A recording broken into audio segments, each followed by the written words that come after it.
To be perfectly honest, though, a lot of this information was already coming if they've watched E5. Yeah, I have to say, the good thing about all this is we've kind of, if you've watched our Future to Wine Rigs, it vindicates those Friday nights researching, talking rubbish, not recording it, and then realizing it would have made a good podcast. But there you go. Okay. Should we go? Go for it, man. Yep.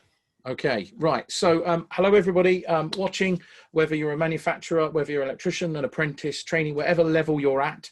This is one of those big events which most electricians and most contractors just let that ship sail on by. This is the chance for us to have a say in the future of our industry, and the more people make noise, the louder our noise gets, the more they'll hear, and hopefully we can influence. Whether you send your comments to NAPIT, NIC, ECA, you do it direct and try and tackle that horrific website. Yeah, this is a chance to get your thoughts across. Just to add this, like ECA had a link where you can answer their questions. It does say that is for their information only. If you wanted your comments to go onto this, then you have to do it on this system, which is dog shit right now. But hopefully it'll improve after it's quietened down a bit. I made a couple of comments today, and it was very slow. But after this, you can revisit this video on YouTube. You can have a good time to think about it. We've got until what, December? To comment on this. It's not a rush. So, revisit this, contact us, talk about this, or maybe we can have another little chat about it over little areas. Think about it. What you don't want to do is have a load of information and then just be frustrated and then just move on. If you have frustrations, we're going to put them into proper comments. Yeah, we can't swear anymore. They won't. If they see swear words and rants, they'll just ignore the comments. They will. There is a great example on the ECA website of a comment where you quote the regulation number, you quote what the regulation says, and then you give your informed view on it, and then maybe a proposed alternative. That's what it asks for. Yeah. What's your issue? What would you like it to be? The one I did earlier, for example, in 706, I think is the one I was in, which wasn't construction. It was is that confined space, conductive location. So I need to do the regs again. I've been in it too much. One of the protective measures was something to do with SELV and PELV, and it said that SELV would be to the requirements of section, PELV would be to the requirements of section 414 in the regs, but SELV, it said HD 603-64-4-1, 41. It didn't actually refer to section 414. It just referred to the high HD standard, and I didn't know why it did that, so I just said, well, why can't it be section 414? Yeah. It doesn't say any reason why it couldn't be section 414. If you actually go to that regulation, you'll probably see my comment when it's made public. Yeah. So for those of you watching again, this is an opportunity for you to just get involved. And we thought one of the things about having that big barren book online is it's quite daunting when you're sitting there by yourself. So we thought we would do these webinars because the one thing we love about these webinars, it's not just three pals having a chat plus loads of guests and other people. It's all of you guys as well included. So if you're watching on YouTube, you're only getting kind of 1/3 of the overall experience here, but we stick it on because it's still part of the experience in learning and going on that journey of knowledge discovery. Mm-hmm. So most people will see on the slides, there is lots of various colors. The books, they like changing the cover of the color of the cover every few years when they release an edition. In the more recent amendment, it was so small they just did it in blank white, probably because it saves printing costs and it was a digital copy. We've also assumed that given if you follow the color coding that this amendment 2 will be brown if you follow the sequencing. We won't know because it's a few years away from being published. So just some new stuff very quickly. The release date for this, according to the document, is scheduled for the 28th of March. So you can adopt it and use it after 28th of March 2022, and that will come along like that. And then a year later, it will be the implementation date as the 28th of March 2023. Although it looks far away, it won't be. It will just be gone in a hop, skip and jump because we're nearly at Christmas. Also, there's a provisional date, so could change at any time. And thank you. Well, very good point. Yeah. And it probably will change. So a couple of new bits in there. There is a new website. I have to do this because during the 18th, everyone went bonkers, stupidly sharing PDFs on Facebook and Twitter and every other goddamn platform. And then lots of people got legal letters from the IET because they will watch all this stuff. And you're idiots if you're doing it. I'm sorry, but you just are. It's one of the things we're very strict about, even in our groups and communities. Yeah, we won't tolerate in any of our groups at all.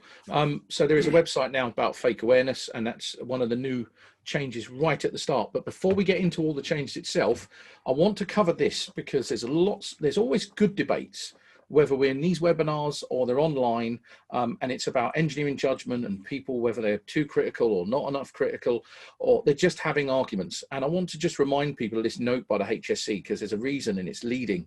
The HSE welcomes the publication of 7671 requirements for electrical installations, and 18th edition, and it's updating with the First Amendment published in 2020. So that's the change. 7671, the IET, i.e. wiring regs, have been extensively referred to in HSE guidance.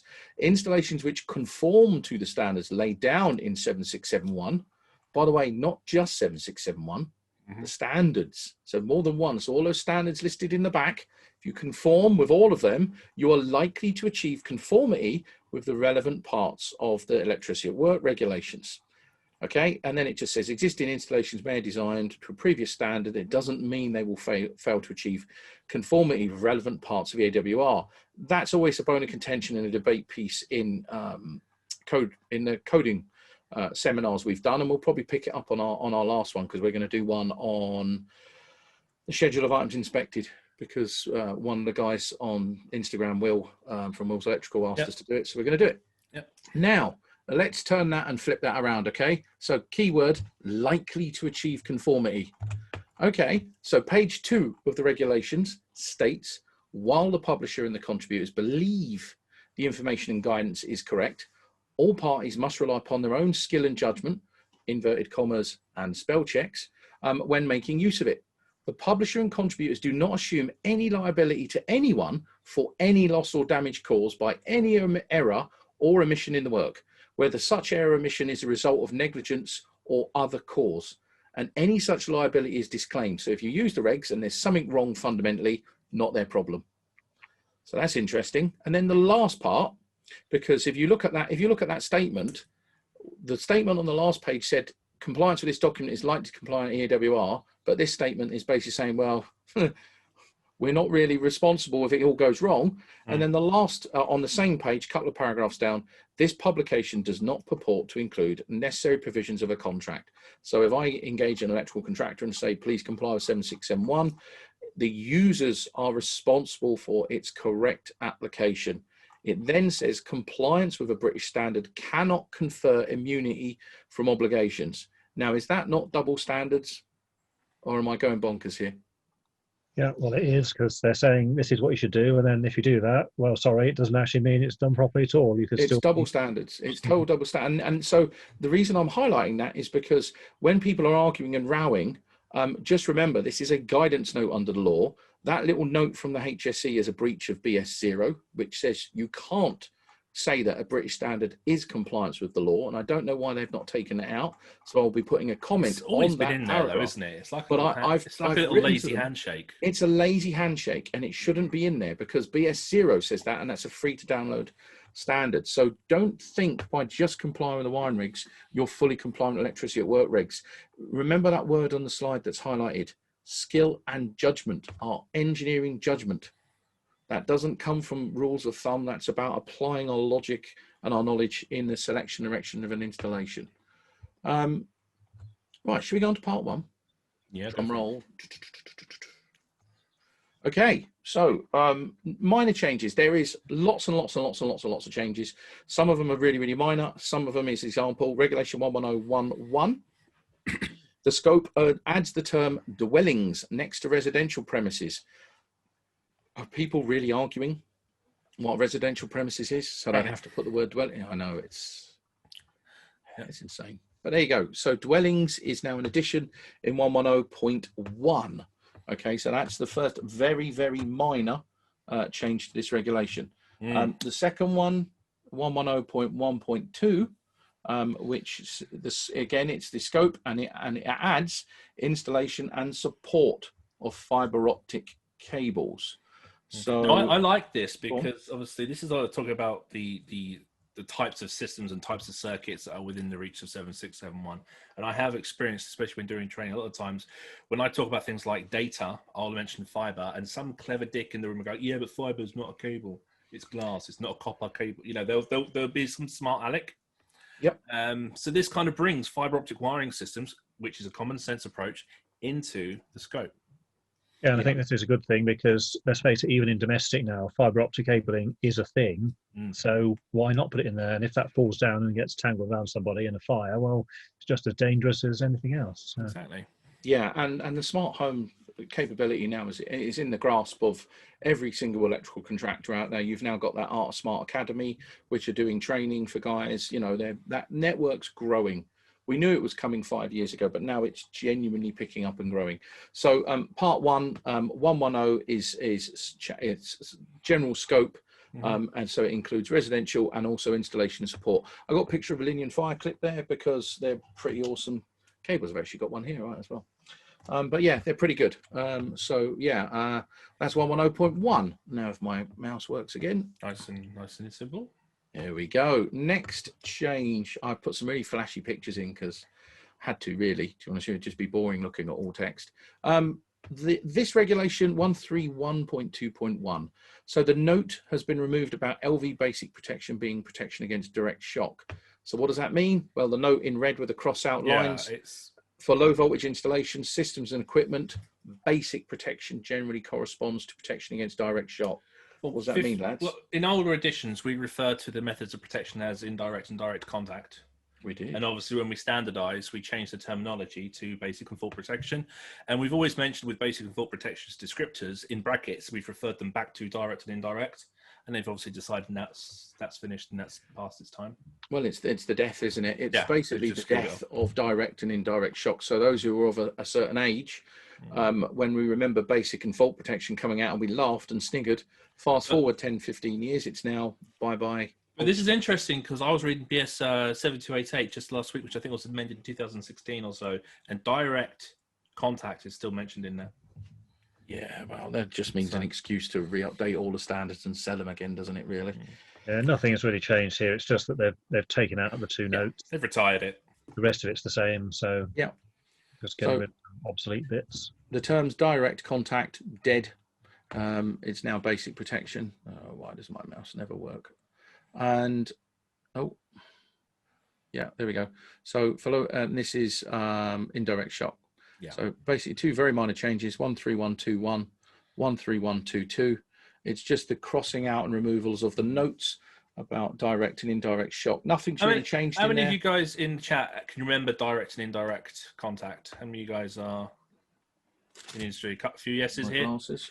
Yeah, so there you go. It's role boys like us that can remember that. And we'd often describe them still as direct, indirect. And we're supposed to call them basic and full protection, and that's what's happened here. I think you can. I'll tell you one thing. Stop it. That's what they're doing. I'm learning about the regs. Is there seems to be generational shifts in terminology and phrasing, and skill, unfortunately. I will probably still be calling it direct and indirect for many years to come. But apologies. There we go. I can see now. Well, again, I mean, to me, it's a great way to describe the element of risk to a client. Yes, it is. It's really simple. Direct and indirect is easy, but for an electrician, basic and fault protection is our language. Mm-hmm. So maybe there's still some credence for using it. I mean, I'm not going to stop using it to explain basically simple language. But yeah, so that's pretty much kind of the changes in part one. There's not as much as we thought, Dave, was there really? We thought there was going to be a lot more. Yeah, I mean, let's bear in mind that as you say a lot of times, part one does change a lot of the whole book. I mean, they even start changing the fundamental principles. No. Yeah. So, I'm not too surprised. We know from our research that the fundamental principles have been redrafted in 60364, which is the parent standards. So it's inevitable, I think, if we're not in Amendment 2, it will be in Amendment 3. Didn't they even come up with a new name for it? Or something. What do you mean? Sorry, what? Didn't they come up with a new name for it altogether? I need to dig back into there. They came up with a new name for it in 60364. In a revision. Anyway, I digress. They did. They did come up with a new name. Well, we'll cover it. We'll look at that tomorrow. We'll give people a refresher tomorrow. Part 2. Oh dear, my mouse. What's going on my computer? So part 2 definitions. New definitions introduced. So we're not going to dwell on these too much because there's loads, but we thought we'd give you a quick summary. So in the scope, caravan holiday home. is added onto the caravan definition. Yep. Evidently, loads of people have had sufficient rows to make this a thing. Yeah, I've got experience working in this industry. Obviously, mobile homes or caravan holiday homes are mobile units that are transported to a location, so they are fabricated to consider that transit. So the requirements are similar to caravans. So a holiday home or a mobile home does have to have the same kind of criteria. They're not just normal homes. So a caravan holiday home, just for everyone listening, is a trailer leisure accommodation vehicle used for touring, designed to meet the requirements for the construction and use of road vehicles. So yeah, also see definitions of motor caravan and leisure accommodation vehicle. I mean, caravan was always there. They've just added caravan holiday home to the caravan definition. Yeah, what used to be called static caravans in some places. Yeah. I could have put a much funnier picture. Thing is, in there, you go to one of these sites and you call it a caravan. They go, "Oh no, don't call it caravan." I got chased out of many of these places for calling their house holiday lodge or something now, isn't it? Or a luxury, high class. What's next? Okay, buddy. Right, consume unit. Look, do any of you guys want to read through this? So this is the consume unit as it is currently defined. I don't know why they've changed this definition, but it's a particular type of distribution board comprising a type-tested coordinated assembly for the control and distribution of electrical energy, principally in domestic premises, incorporating manual means of double pole isolation on the incoming circuits and an assembly of one or more fuses, circuit breakers, residual current operated devices, or signaling and other devices proven during the type test of the assembly as suitable for such use. So it's a really long-winded way of saying manufacturer's own assembly. Okay. Well, in the new one, the key thing here is they've added the term by ordinary persons. Particular type of distribution board intended for operation by ordinary persons. That's the key thing. Type tested coordinated assembly, which I think was in the old one, for control distribution of electrical energy incorporating manual means and double pole isolation. That's what they've done, is they've added this type of user. Yeah. That's basically the only change. The rest of it's pretty much the same. A few words have been swapped about, but it's the ordinary person's bit, which is the homeowner, isn't it, or similar? Yeah. So we're not going to dwell on these, but there are new definitions introduced, which JW is going to cover tomorrow in depth. So there's new terms like efficiency measures, electrical energy management system, emergency switch off, foundation earth electrode will cover today. Generating set, load shedding, metering, protected escape route, switch. Yeah. And all of these are new because they've been brought in with a new part and new chapters, which we cover tomorrow in part 8. So there's no point expanding on these definitions right now. We'll cover them when we use them in part 8. Yeah, I mean, a lot of these won't make a lot of sense unless we put it with the other stuff anyway, because it's all new in part 8. So we'll cover that tomorrow. So yeah, operating mode, different source of energy, prosumer, hooray! Prosumer's electrical installations, reverse feeding mode, rural environment, suburban environment, urban environment, electrical energy management system, and efficiency measures. We're going to blow your brain tomorrow with this because this is brain melter, and I'm going to predict this now, and I'm sure tomorrow you guys will agree with me. This is a new city and guild with all this part 8 stuff. Before we move on, yeah, I'm looking at the chat. So Paul said, so are they back to the distribution board? Are they saying that other types of distribution boards are not suitable for ordinary persons? Well, I don't think they are. I think it's this very specific thing of consumer unit is now for ordinary persons, and also they've taken the bit out about it being in domestic premises. So it could be somewhere else. Okay, so I'm going to argue that, John, because consume units are not allowed to be used by my staff on my railways because they're not skilled nor instructed in the operation of it.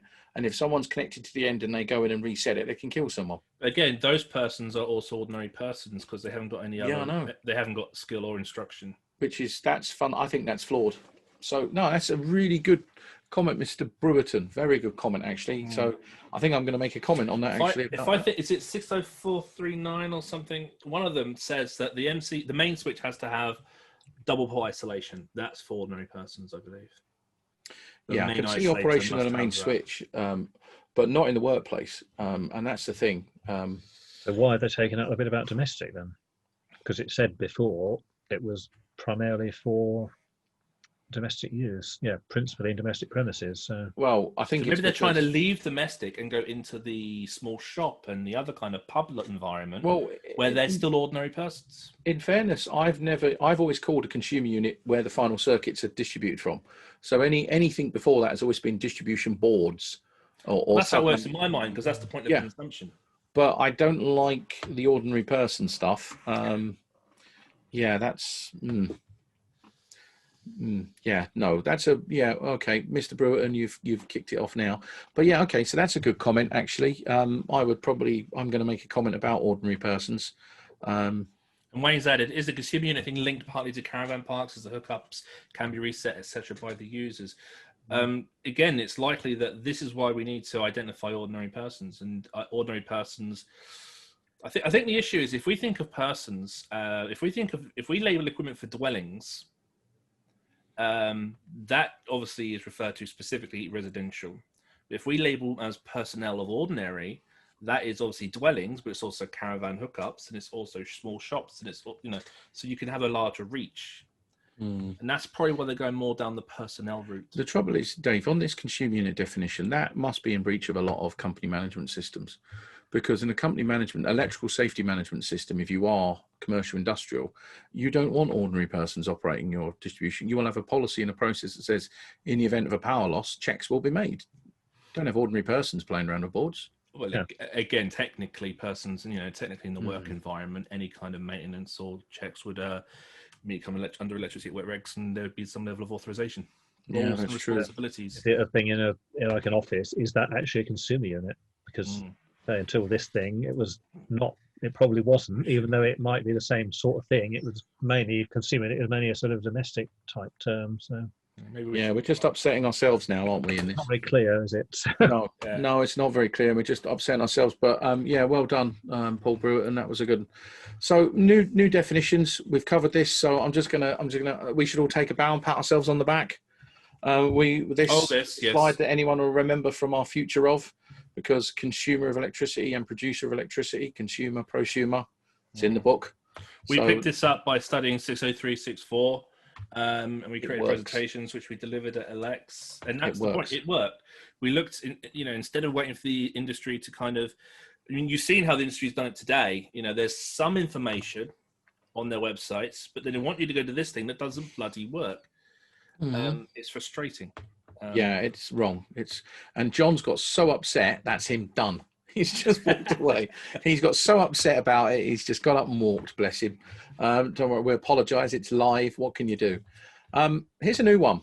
So I think this is quite an interesting one. Connected mode. So be prepared in these 2 days to have your minds blown, because trust me, we have today had our minds blown, which is why I've got a headache.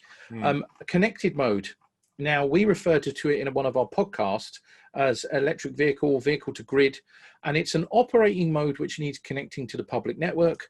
Direct feeding mode and reverse feeding mode are terms. Now, if you look there, you can see there's a charger, there's a battery, there's a home. I think vehicle to grid is isn't that like a commercial term? It's the commercial term for this, yes. So, for instance, in that picture there, which is a great representative, that could be your car at work.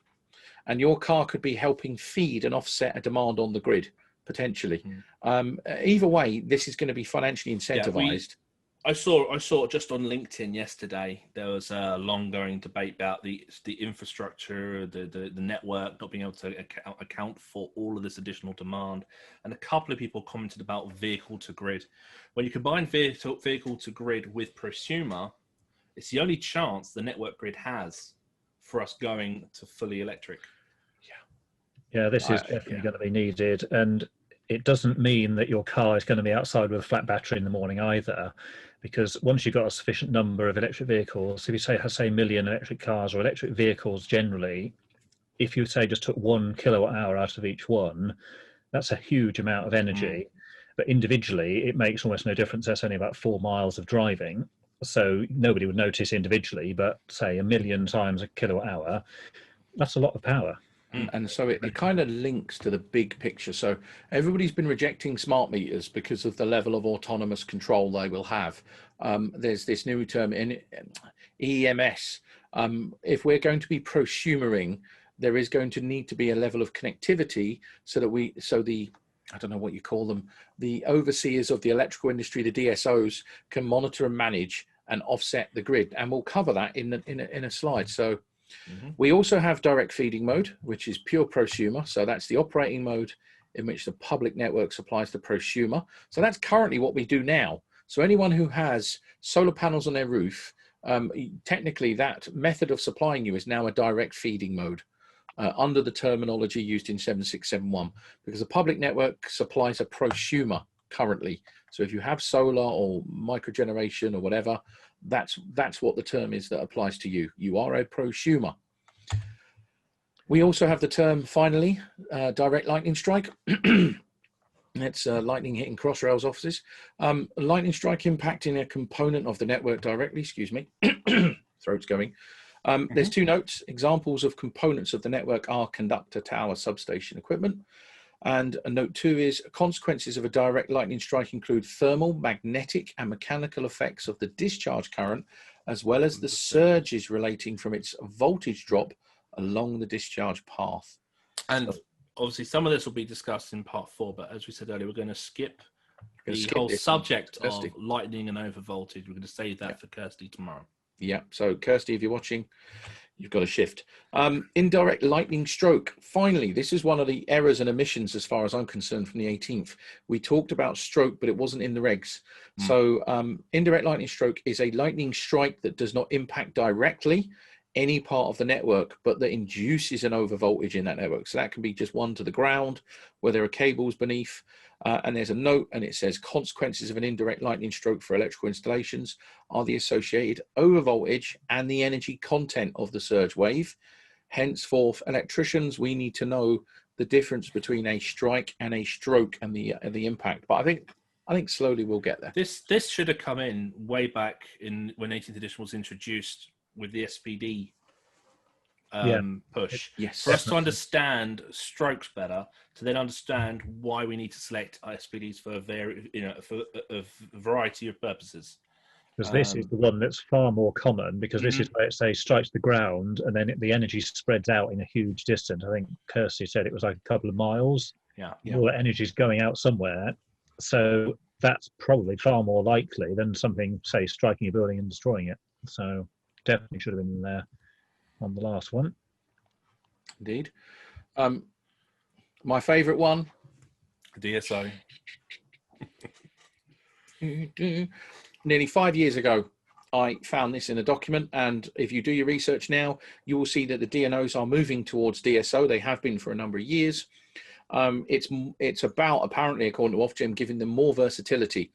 Now, the traditional electrical journey, and I love this slide, shows coal, nuclear, etc., standard generation onto the national grid, transformed down, transfer for distribution around the country, transformed down again for industrial commercial use, transformed down again till it gets into your home. The future electrical journey, and this is why I love this as a visual, is you have your traditional generation, which just can't cope. Because years ago we had inductive and resistive loads and everyone sat and watched Coronation Street, and then millions of people switched on the kettles for tea and it dropped, and they had mitigations and measures in place. Now we have technology which produces harmonics, which creates leakage issues, more switching demands, far more complex electrical installations, and we generate. So we're pumping energy into the grid. So you look there, you've got the traditional distribution, step down, transmission. You've then got large industrial scale wind farms, solar farms, which then contribute to that transmission.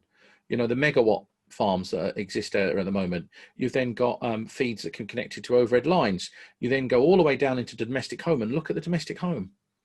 Battery storage, solar, EV cars, microgeneration, Tesla walls, all sorts of wonderful generation methods.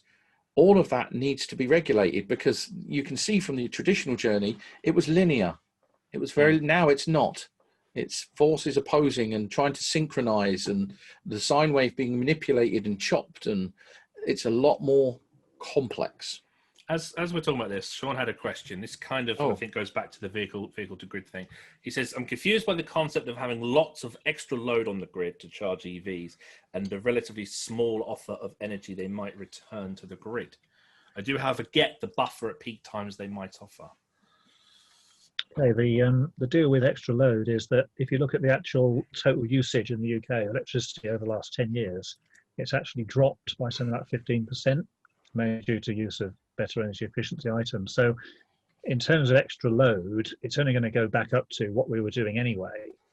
So we're not talking about adding this massive extra pile of consumption on top of the existing one, because say it's already falling anyhow. And then, which we'll do tomorrow, one of the other concepts is you're not necessarily going to plug all your cars in at 6 o'clock in the evening when people get home from work and destroy the entire grid. It's all going to be carefully managed through smart systems so that they only charge when there's a sufficient amount of extra generation available. So it's not plug in 3,000 cars in the street and the whole grid goes off. That's the key, isn't it? And that's why they must talk to the network. Yeah, they must talk to the network, so the network can obviously see the demand and it can actually then manage it. But it gets more than that. So I was on a webinar the other day about G55, which is probably the first time everyone listening has ever heard of it, potentially. And this is a Energy Networks Association document, which I have sat somewhere here. And what G55 is basically, it's a document that is trying to deal with if you look at the bottom right of that picture, all of that equipment is chopping and manipulating the sine wave that comes into the building. It's exporting a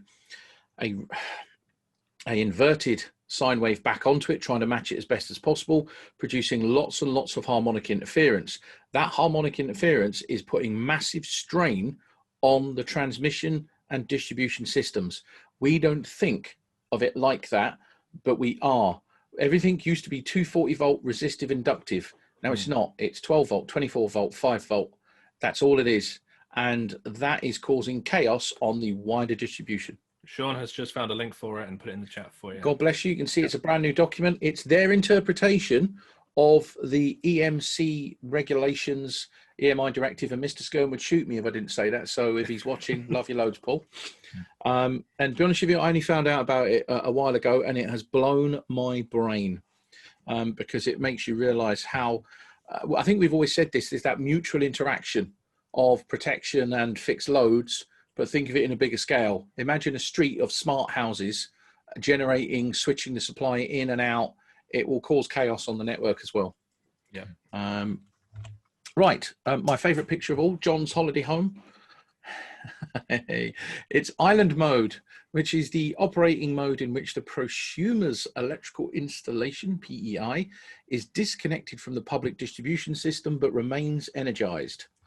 Excuse me. Note, an island mode can either be the result of an automatic or manual action of automatic protection of the result of a deliberate action, or the result of a deliberate action. I like this one because basically, I mean, if you've got solar panels at the moment, if there's a power cut, then what happens is the solar inverter shuts down within 5 seconds, whatever, and you don't have any electricity. However, with this system, and it's assuming you would have probably some kind of battery storage as well, if the grid goes off, your house can stay on and you can use all the stuff in it and gloat over your neighbours who haven't got any of this equipment installed. So no power cuts for you, and all your neighbours have candles. This is one of the significant differences that things like the Tesla wall has started to introduce, because obviously when PV came out 10 or so years ago, it was all about feed-in tariff, connecting it to the network, but you needed that AC supply to power the inverter up. This is nothing like that. Here, that PV system's connected to a storage system. And the storage system doesn't have to be a big pile of batteries in your garage. It could actually be your electric car. Because if you think about, say, a Nissan Leaf, which is a fairly low-end electric vehicle, has a 40 kilowatt-hour battery in it. Average usage for a home in Britain per day is about 10 units of electricity, about 10 kilowatt hours. So if you run your house for a day and use 10 kilowatt hours, that's only a quarter of the charge out of your Nissan Leaf. There you go. Significant. So their island mode and John's holiday home is not available for anyone who wants to go there. Sean on the chat has said goodbye PME for island mode. We'll get onto that on part 8, but the term bye bye baby, baby goodbye comes to mind. Part 8 is a big can of worms, basically, which we'll deal with. We've got to come on. And that's when I'll start moaning about training. You will be. Yes. Part 8 should be a week course, I think, for having a look over it so far. So. All right. So we've been gentle so far. We have been gentle with you. Part 3. So the only real change to part 3 is this. So the existing wording of the regulation is there, 301. An assessment should be made of characteristics. Part 3 is kind of like the forgotten part, in my view. We don't refer to it enough. Basically, checks and balances before you do your work. There's a nice little addition. I've always referred, when I do training, I always say to people, this is your pre-work survey. You know, this is how I try to train it, because it's collecting all that information that reflects, you know, you look at the fundamental principles and then you do the survey and you collect the information. But some people just go right past it. So Richard Emery is in. Hello, Richard. Island mode's been scrubbed. You scrubbed generating UPS operations for years. I'm not surprised, because it came from 60364 part 8-1, and that's been around for years. But again, UPS systems need to completely be able to island, you know, they need to operate independently of anything else, which is what island mode is. The point with that, in the part 8, it specifically states that UPS and standby systems are not included in what's now in part 8. Those are still a separate standby type of thing. They still generators, aren't they? Yeah.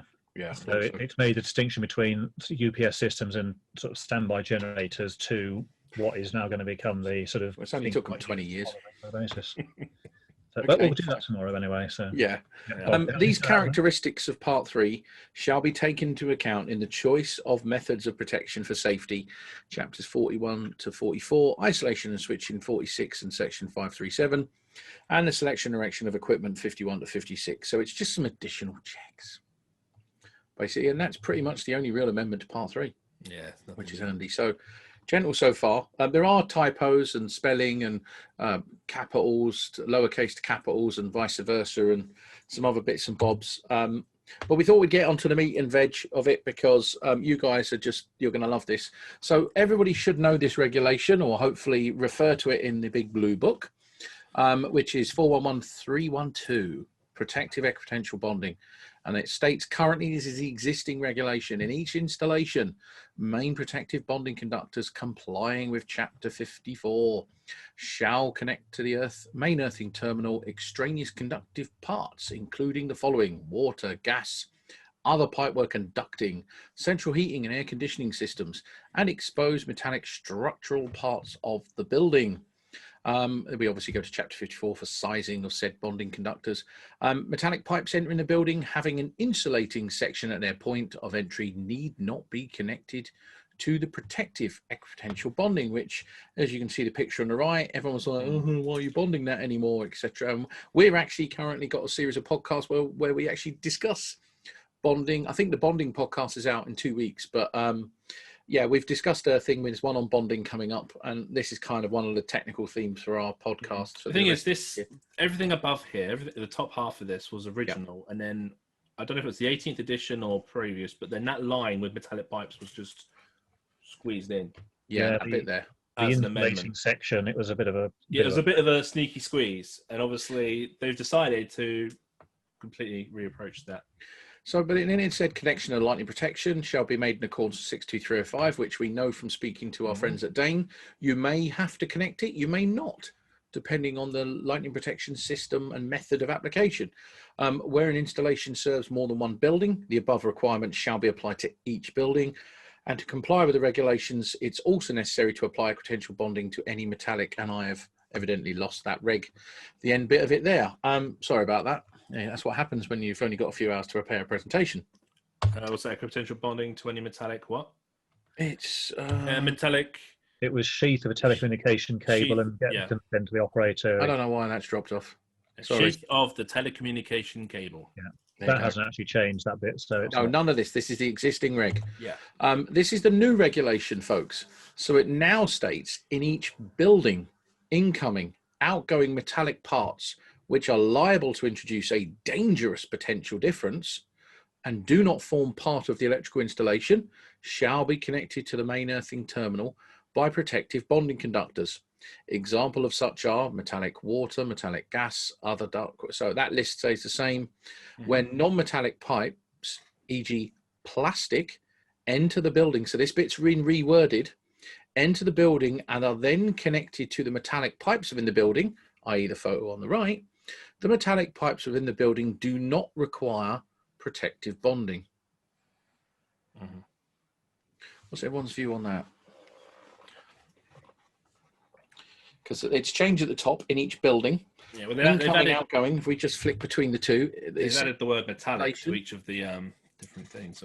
Main bonding conductors complying with. It's now in each building. Incoming, outgoing metallic parts. Well, I think the reference to building is an improvement, because you've got the situation where you've got your garden shed or your workshop down the garden, and then it's like, is it part of the same installation or is it separate? But now it's like, here's a building, here's a different building, therefore you're going to do it.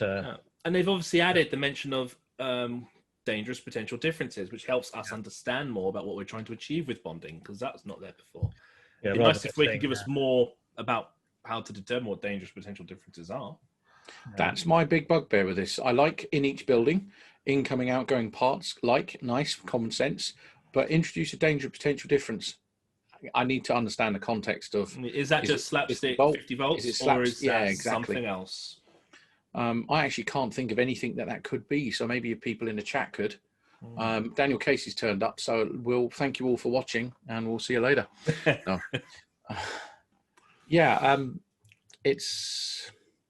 I don't know. I think if it's fair to say, in our bonding webinar podcast, I actually do talk about still believing in the principle of EBODOS, because a building that's subdivided and is of a reasonably large scale, I'm still a believer that all of those pipes should be bonded to a common main earth terminal, regardless of whether the income is plastic or not. I know I'm old school, and don't shoot me, but I would bond it, period. I just would, to be perfectly frank, because if it goes through a brick wall or something like that, if it's plastic on plastic and there's a little bit of insert, absolutely not, pointless. But I would apply my engineering judgment to more than just that photo. I would survey the installation. I would look if the rest of it's copper, yeah, I'm bonding it. So it's going to be fortuitously bonded anyway via some method or means. Yeah. Sean says, shouldn't we be determining whether it's extraneous before deciding not to bond? Yeah, we could. And that's kind of the central point of all of this. It's not about having a list of bond this, bond that, don't bond something else. It's you've got to look at the individual circumstances. So, and as for putting an example of plastic being non-metallic, I mean, do we really need that?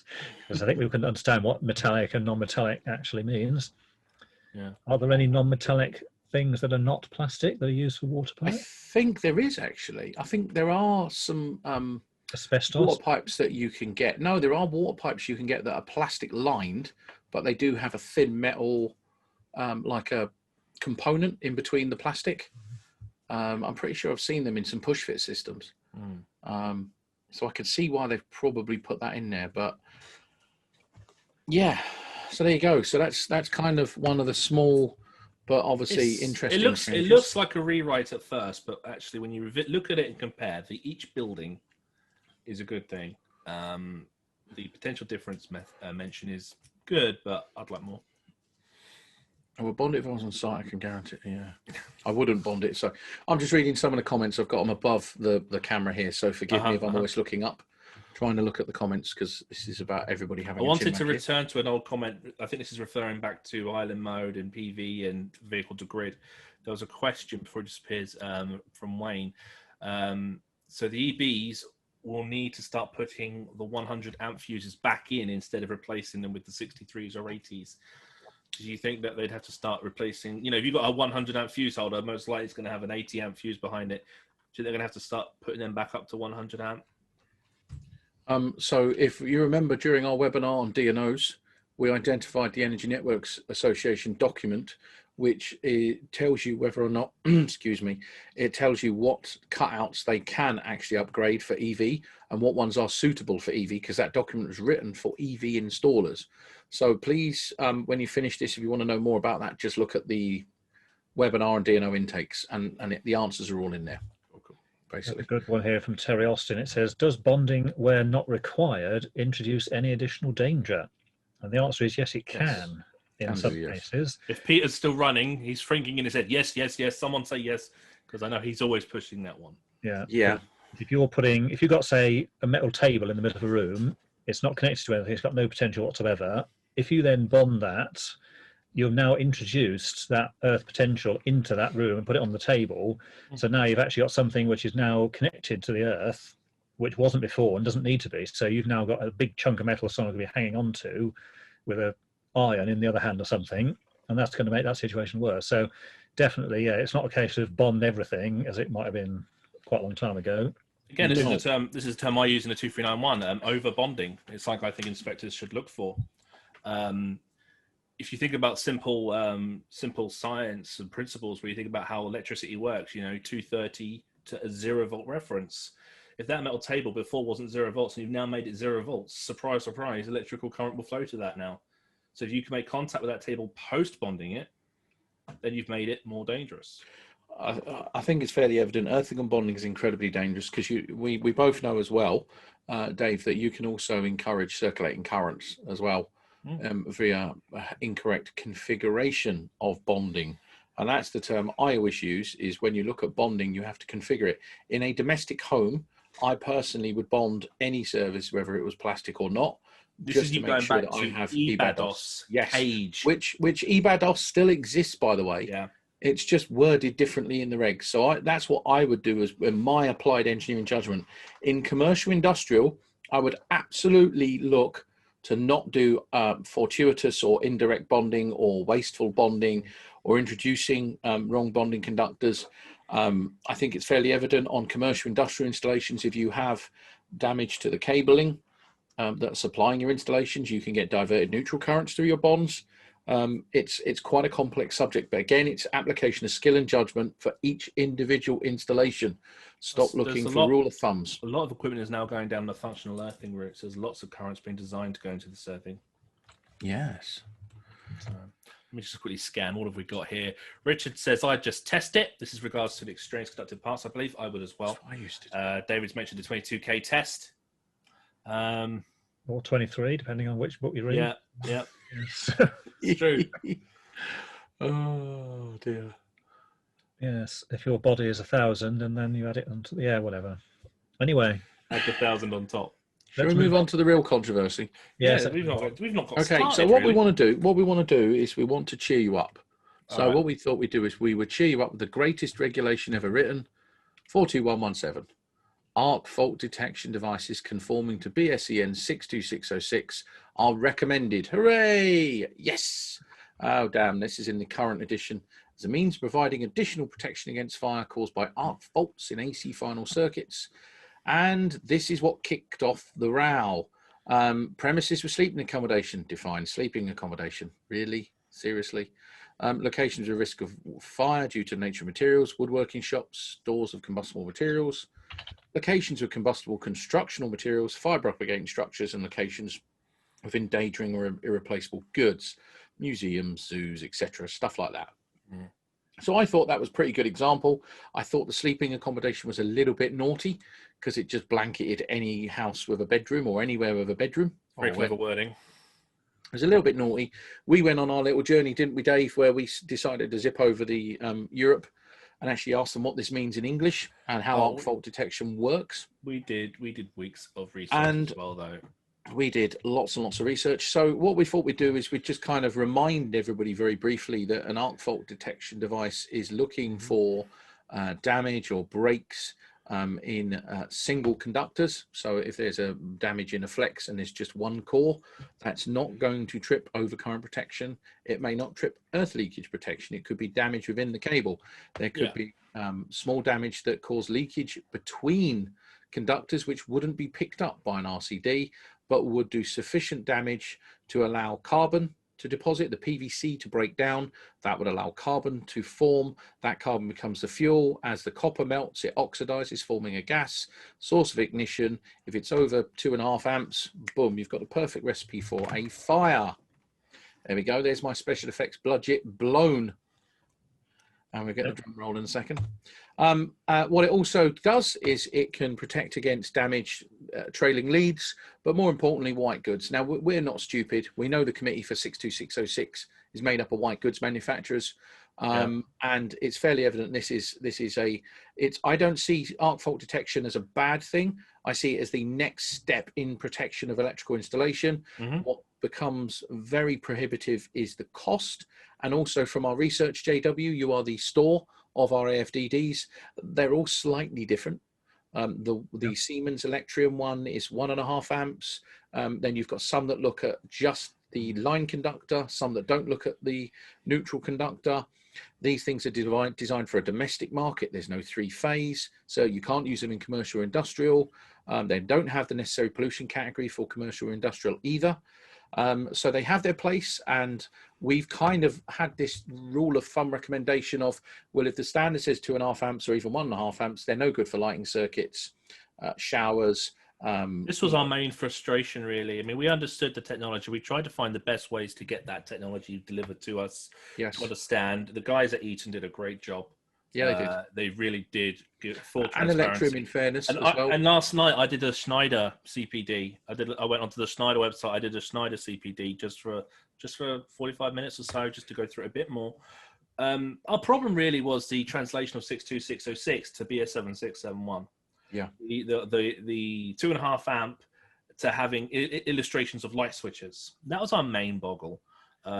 They've revisited this now. The trouble is we were concerned though, because we did see evidence of them becoming mandatory in Germany. Mandatory was a common thing, so we're not surprised with this. Yeah, they are mandated in a lot of Australian, just generally European countries.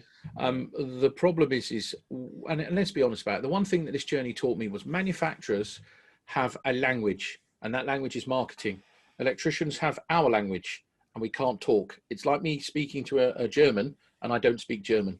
And that's one of the biggest problems in the UK. In my personal opinion, the manufacturers have lost touch with how to talk to electricians in a way that levels them up, empowers them with the confidence to use their skill and judgment.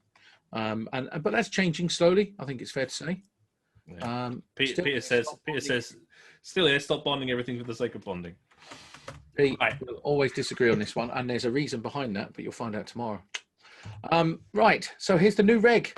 Yay! No, arc fault detection shall be provided. It's now a shall, everybody, for single-phase AC final circuits supplying socket outlets and fixed current using equipment not exceeding 32 amps. So 40 amp showers, boom, forget it. There's a surprise.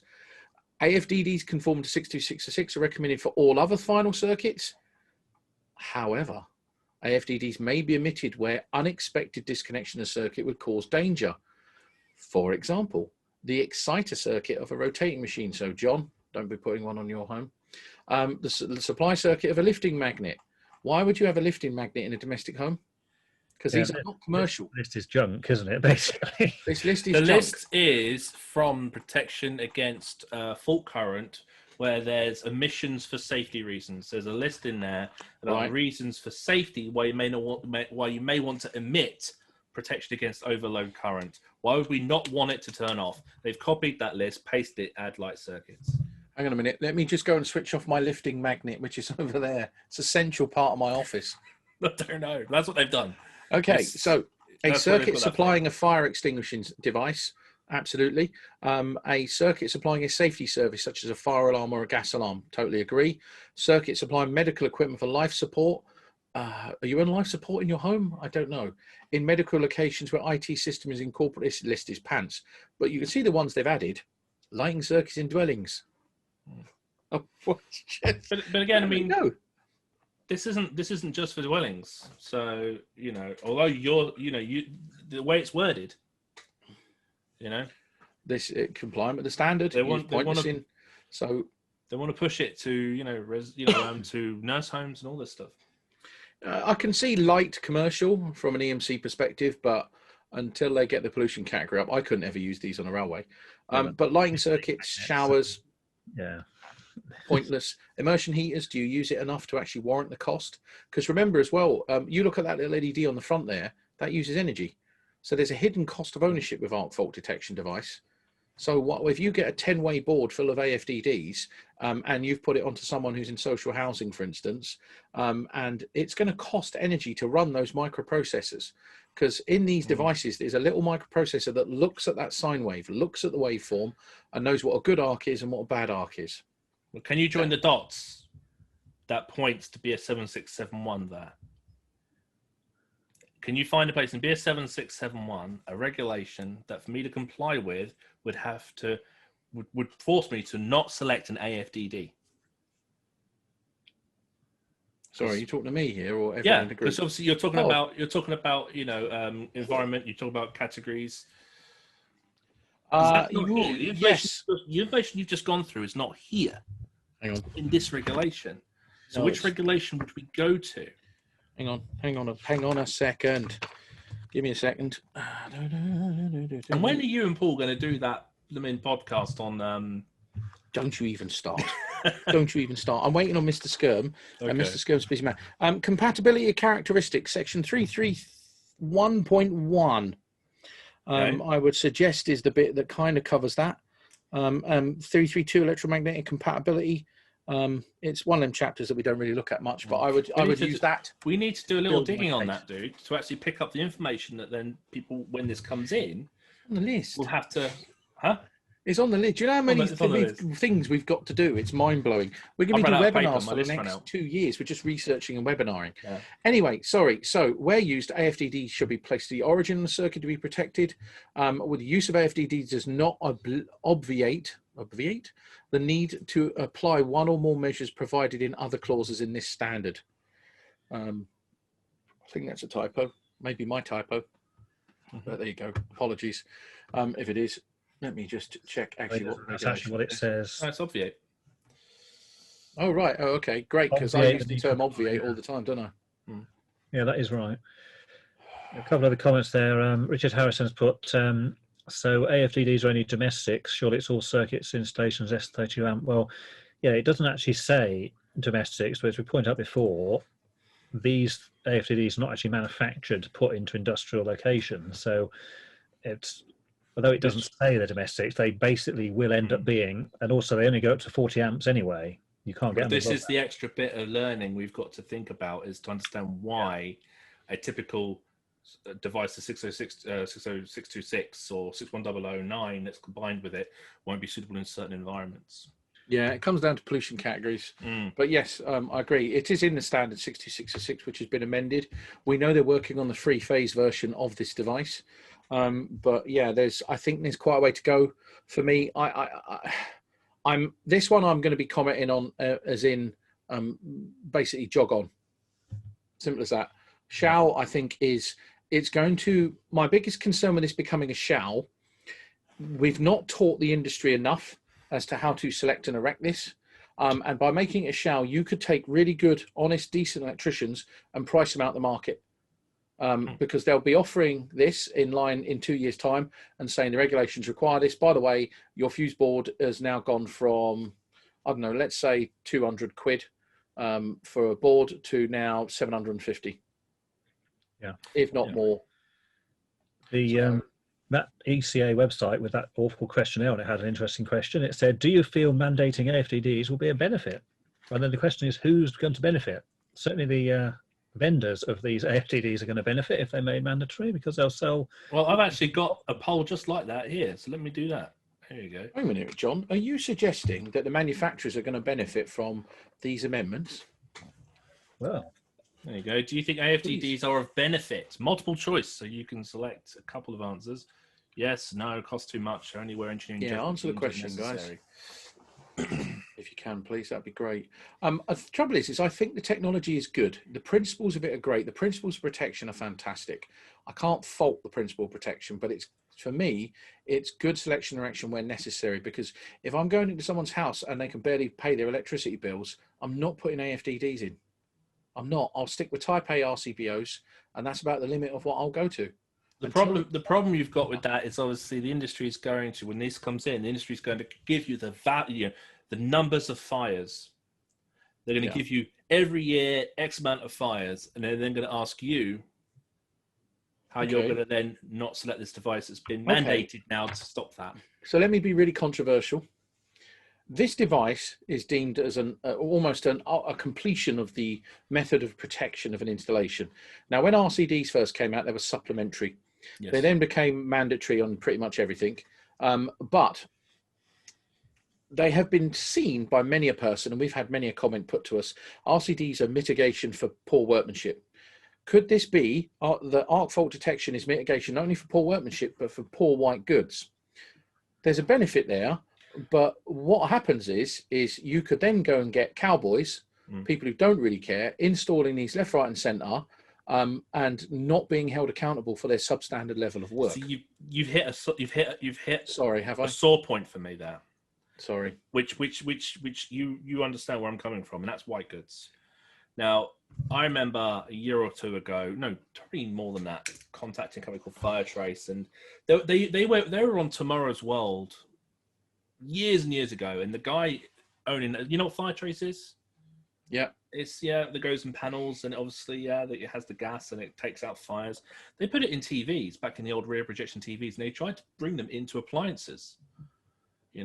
Obviously with cross borders and harmonization, none of that obviously happened. But ever since then, I've always paid attention to white goods, and I've looked at the data, and obviously I know a lot with the fire service, and I look at the numbers of fires, and I just see this as another way of trying to fix another industry's problem. Yes, it is. It comes down onto the contractor who, and remember the start of this webinar, guys, this book is not indemnified against any errors. It's not compliance. It's all down to you. This comes down to how you select and erect. There's a question about EV. I wouldn't put this on an EV circuit. Why? Because most EV circuits are hardwired in armors to devices that have their own protection. I don't see this giving any real benefit on a 10-15 meter runner cable, to be perfectly frank, that's wired in armored and installed by a competent installer, to be perfectly frank. My biggest worry about arc fault detection is we work and live in a completely unregulated industry where there is no impact on poor installers, and there's no visibility of what happens to piss poor installers. And by putting additional levels of protection, yes, we protect the public, which is good, absolutely no doubt, but we are in kind mitigating piss poor white goods, mitigating piss poor installers, and it's the contractors, the good ones, that will end up paying in the pocket, and that's not fair. If the introduction of this, and there was introduction of more spot checks or some sort of governed industry, then I would have no problem with this whatsoever, because what we would be able to do is wean out the bad ones. And also the industry bodies should be doing more to tell consumers, if you have a registered and qualified electrician, you will be using this, and the costs are going up because your technology is causing chaos in the homes, and the fire statistics are going up.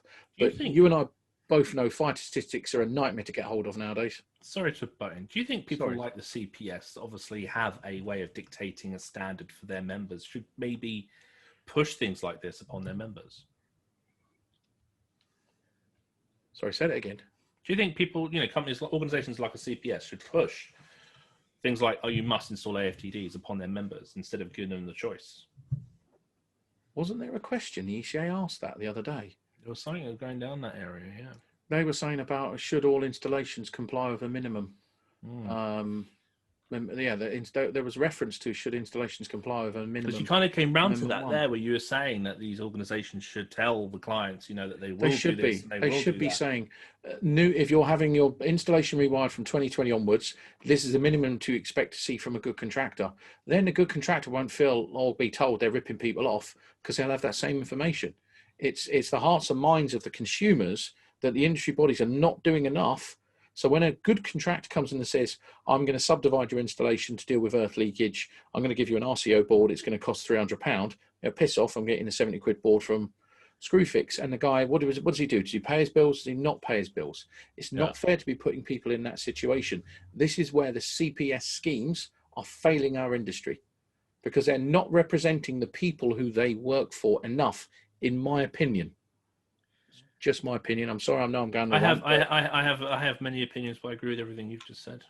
Sorry, I'll say it there. Shoot me. What can you do? Probably will, actually. So if I disappear, you know what's happened. The EV thing is quite interesting, the electric vehicle charging, because the actual 230-volt circuit is all the way up to the vehicle, and it includes the 5 or 10 meter long big fat lead that goes from the point to the vehicle. So they might be a benefit there, because if that lead is outside, it's going to get trailed on the ground and damaged and busted and driven over and who knows what else. Yeah. Then that could get damaged, and that is a high current circuit. So there may be a case to have them on electric vehicle. And we did see in the very early ones, where we just had those stupid plugs and the sockets weren't changed for the 13 amp sockets weren't. The granny leads, didn't they? Yeah. But those 30 amp sockets weren't replaced for the ones for EV. And I remember doing a few talks, and the pictures were just of these sockets were getting very, very hot. And obviously that creates a point. So of we're not failure in the designed for connection. this. And now finally there's guidance that says it should be on a designated circuit, which it was always in the standards anyway. But just going back to this for those who are learning AFDD, this is a great visual. It just shows that circle of protection. So we have, for those who do, so old school MCBs, which deal with overloads and short circuits. So we have thermal and magnetic protection within a standard MCB. And that used to be enough. When I was an apprentice, it was just that. Then we went to these RCDs, which were supplementary. They're now mandatory. Deals with earth leakage, as you can tell the term here, earth tracking currents. So unintentional leakage of the installation. It deems it an imbalance, potential fault, protects the end user. Fantastic. We now have surge protection, protection against overvoltages. And that last part of the circle, arc fault detection device, which deals with the arcing. So the series connected breaks in cables, etc., the parallel leaks, which an RCD potentially won't pick up. So you have a complete circle of protection there. So that's just for those who are learning. Again, you have to consider these as you go through your process of elimination as to how do I select and erect what's best for my installation. Let me just see what the chat's saying. Sorry, yeah. Okay, where did the AFDD question start? I agree with Simon Doe to an extent. I think independent, there needs to be an independent oversight body, because these companies they are for profit, and so they will always have an agenda as of some form, and consumer safety should be absolutely paramount. Membership is membership. If member does wrong, they should develop them, help them, support them, put them on an improvement program. It should all be transparent. What was it, Dave? We spoke about ages, people having sanctions, licensing, transparency. Yeah. I will always say it until someone tells me, until someone tries it and proves to me it don't work. Yeah. There's a couple of other questions there. Mark Holmes has put, a lot of domestics don't have the room for 2 module devices. Well, you can get single module AFDDs now from most manufacturers, so that's not going to be a particular problem. And Gareth has put, why not have a plug-in version of an AFDD like the RCD plugs? And the answer is probably going to be the cost of them, because they would be far too expensive for people to actually buy. Oh yeah. The current pricing, which is, you're talking £100 plus for even the cheap ones at the moment. So just on the screen there on the right, I've just gone back to it. Sorry. So that's a single module. That's Electrium, Siemens, Wilex, etc. That's the module that they offer. It's one of the few compact ones, but there's a number of compact ones, MCG, etc. Everybody's coming out. I think Fusebox have got one coming out as well soon, AFDD. Well, everybody's going to need to make one now. Yep. Everyone's going to need to make. If this is becoming a shall, everyone's going to have to make a device. So this then brings us back to how do we know, or do we have a common framework for what these AFDDs do? Because we've looked at them, John, and do you remember we started a little spreadsheet where we were looking at all the different data that they provide and what boxes they tick as far as compliance. And it was quite interesting to see how there were subtle differences. So how do you then best pick the best AFDD? Because it's slightly different. Do I have one? Because one of them, if we remember, John, it doesn't look at series arcs on the neutral. How many burnt out neutrals do we get? Yeah. Quite a few. There's definitely differences, and there's also differences in the way that they actually indicate the type of fault, because some have got red LEDs and some have got different colors, some have got amber ones, and some have got flashing different colors and patterns, and there's no consistency between them at all at the moment. I completely agree, and this is why I would suggest to guys to hold out for a bit until the industry gets this info on it. Eddie Clements has just used poetry, EBADS and engineering. Oh, you're a poet, stop it. Beautiful words. So yeah, engineering judgment, as we said at the start. Yeah, it's evident that the industry is going to try to nurture us to take AFDDs on board. They need to. Well, I don't think there's been many fitted yet, because of course they're optional and they're really expensive, so no one's buying them. There's only literally been about half a dozen pictures I've seen of one installed. I haven't installed through my feed. So. I think when the 18th edition came out, people were more interested in trying to understand surge. And surge, as we know, we've all gone on a journey together with surge protection. Let me just share these results to this poll before. Of course. Sorry. And Yeah, then so let me double check the questions. So, Ooh. so do you think AFTDs are of benefit? 28% yes, 8% no. So, you know, there's technology there. Do they cost too much? 50%. well, they do cost too much at the moment. Yeah. However, once they're sold in bigger volume, then hopefully the price would come down. But are they of benefit only when engineering judgment deems it necessary? That's a strong, yeah, and I think that's where we've come to with this. If engineering judgment says they're necessary, the regulation isn't really written that way. I mean, that list of things is mind-boggling. Okay. All right. I just want to double check the questions, make sure, because Peter asked if there was any data on the use of AFTDs in Germany or the USA. We've read loads. I read loads from the USA when I did my video 2 or so years ago. We have got what you get from the USA, because they've had different completely similar devices for about 25 years, and some of their early ones were absolute rubbish, and they're completely different in how they work to the ones you can now buy. Yeah. Over So here. the first thing we learned when we went abroad was you can't compare the European arc fault to the American. Yeah, completely they're completely different systems, and the European ones are leap. I mean, the Eaton one was developed in 2009. That was when it was patented. So the Eaton one, to be honest with you, is probably one of the better ones I've seen. To be honest with you, it was quite interesting speaking to some of the Austrian and German scientists about miniaturization. Miniaturization has its own problems as regards to compliance with clearances, creepages, and the guy at Eaton was very firm in his opinions of miniaturization. Yes. The AFTD they had at the time was 3 module though. Yeah, this is the guy who rebuilt Mr. Ward's desk and apologised for it not being completely accurate. Yeah. I'll never forget that guy. Honestly, he was just it's incredible. But yeah, James has put, is there a tester for them? And as I said, there isn't a tester for them, and you don't actually need a tester for them, because as well as the microprocessor in there that does the checking of the sine wave, there's another one which is only there to make sure the device is actually working and doing its stuff. And if it detects as a failure, then it will signal that in some way. It depends on manufacturers. And it's the same as things like, you've got airbags in your car, you never test them, but you know they're going to work if you get a crash, because it's the same idea of there's something monitoring it permanently all the time. So this goes back to hearts and minds though, John, doesn't it? Because electricians always, when we had an RCD, you'd always be able to show the owner of the home, this is a device that will protect your family, and I'm going to simulate a short, and here you go, this is how quick it trips. It's brilliant. I've just proven to you it works. All you need to do is reset it, and jobs are good, and you walk away. With AFTD, you're spending more money fitting and forgetting, and I believe there are devices now that can actually test AFTDs. I think they're out in America now. They need to adopt them for the European market. They will exist, but they're going to be manufacturer specific, because what's in them is manufacturer specific. So if you get one that does an Eaton one, it may not necessarily be appropriate for something else. So before we move on from AFTD, I just want to mention Carl's comment here. Carl is a firefighter, and he says, as a firefighter who has attended many white good fires with close escapes for families, he believes these are worth their weight in gold.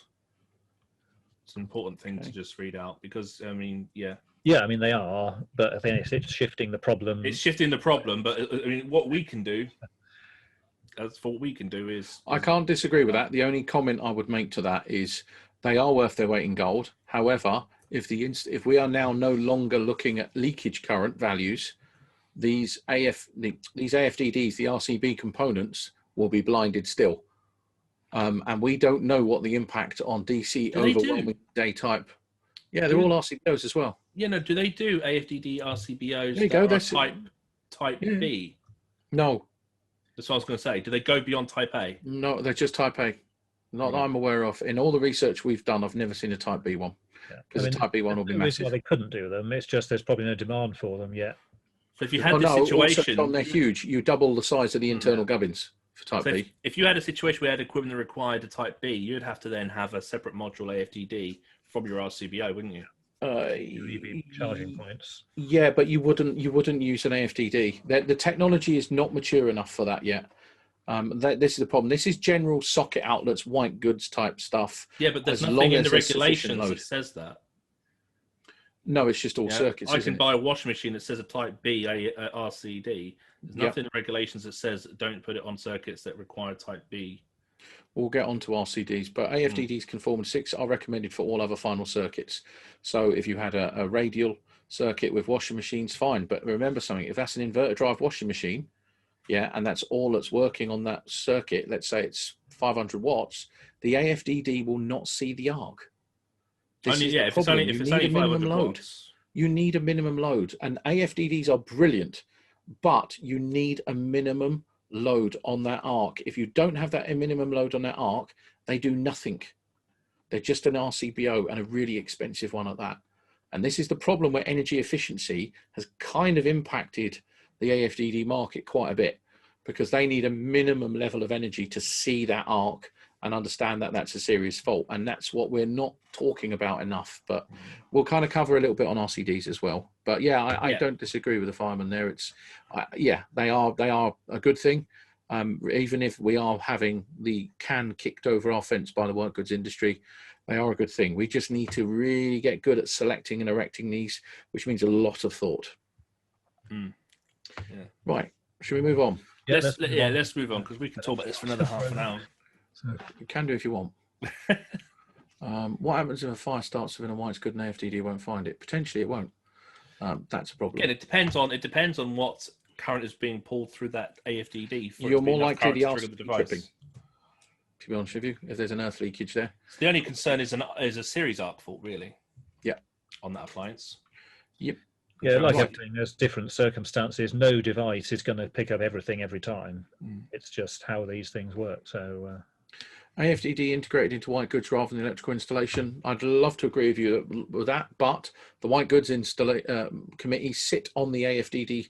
So 62606, which is the standard. Yeah. If you look at the makeup of the committee, it's all white goods manufacturers. Yeah. There you go. Anyway.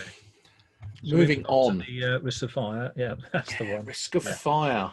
So precautions where particular risk of fire exists. Regulation 4221 general. So the first line is it remains the same. The requirements of this regulation shall be applied in addition to those of 421 for installations where locations where any of the locations of external influence described in 422.2 to 6 exist.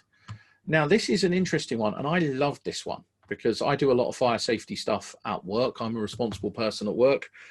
In such locations, the new part of the regulation, in such locations, the fire safety design of the buildings should be documented. Thank God. Finally. Has BS 9999 been mentioned before? We'll get onto it. But no, this information, well, it is in the opening bit, but it kind of just... Not here. This information should be included in a fire safety manual produced by or for the person responsible for the building. Good luck on a lot of buildings, because that responsible person may not even be well trained enough to realise that they should have operation and maintenance data. And the responsible person is detailed in the local national fire safety legislation or guidance, including, for example, BS 9999. So the legislation we're talking about is the Regulatory Reform Order of Fire Safety 2005, which places duties on the building occupier to manage fire correctly, undertake risk assessments, have control, cooperation, coordination, management controls. This has caused chaos since it came out. Henceforth, we've had to produce more British standards. BS 999 is a great standard. We'll cover that in a second. It then says the electrical system designer / installer shall provide the person responsible for the building with details of the electrical system, setting out the basis of the design with respect to fire safety. Now, interpretation of that one line, how much level of detail? It shall explain the operation of all associated relevant building services systems and give information on routine testing and maintenance requirements. Where it is determined that cables should have an improved fire performance, but are not covered by 422.2 and 422.6, this may be achieved by cables with a minimum light transmittance of 60% when tested in accordance with BSEN 61034-2, another standard to buy, and a limited flame propagation according to the minimum requirements of BSEN 60332-3, or where cable management systems are used cables to the minimum requirements at 60332-1-2. And breathe. Yes, that I'll just explain what that light transmittance is. What that is, there's a test which is specified in that standard, and it's basically when it's set on fire, it gives off a certain amount of smoke, and it's how much light can pass through the smoke that's given off in the fire. So if you want to go and buy that standard, please do and read it. But it's another one of these £300 jobs. So take my money now, bargain. I mean, cable manufacturers should hopefully adopt this problem for electricians to say our cable does this. If this is so imperative for safety, guys, why are these standards not free? Yeah, I mean, it's not a national scandal. They're referenced everywhere, and if you went and bought them all, you'd be looking at bankrupt. Massive amounts of money, wouldn't it? It's just ridiculous. You'd be bankrupt. And this is the trouble. I've sat in very, very high level meetings and had people go, why did projects go wrong? And I always say, you imagine starting an electrical contractor and buying every standard that you have to comply with. You'll be bankrupt before you lift up a screwdriver. It's insane. It's absolutely insane. But what I do like is there is now reference to BS 999. God bless this standard. So this is great. So just for those who don't know, JW does like setting fire to things. My interpretation of that is basically just use more fire performance cable, fire survival, LSOH. I think we're going to be walking away from PVC. I don't use PVC anymore anyway. I haven't for years, even in my own home. But BS 999 is part of a suite of standards. In the hierarchy of fire safety management, you'll have the legislation, the fire reform order. You then have the building regulations, part B. If you can't find or use part B, you then go down to BS 9999, which is fire safety and design management and use of buildings. You can then go to a quantitative assessment method, which is another British standard. But I personally am very pleased that this is now coming into the regulations, and I think it's fairly evident as to why it's coming into regulations, and that's probably post Grenfell. But for those who are thinking, oh bloody hell, there's loads more standards I have to learn, let me just give you an example of how these standards have always kind of interrelated. So the bit at the beginning of the regulations that says this doesn't include X, Y, and Z, but then says other standards will supplement this, section 110. If you look at regulation 56010 in the current regulations, fire detection and alarm systems shall comply with 5839.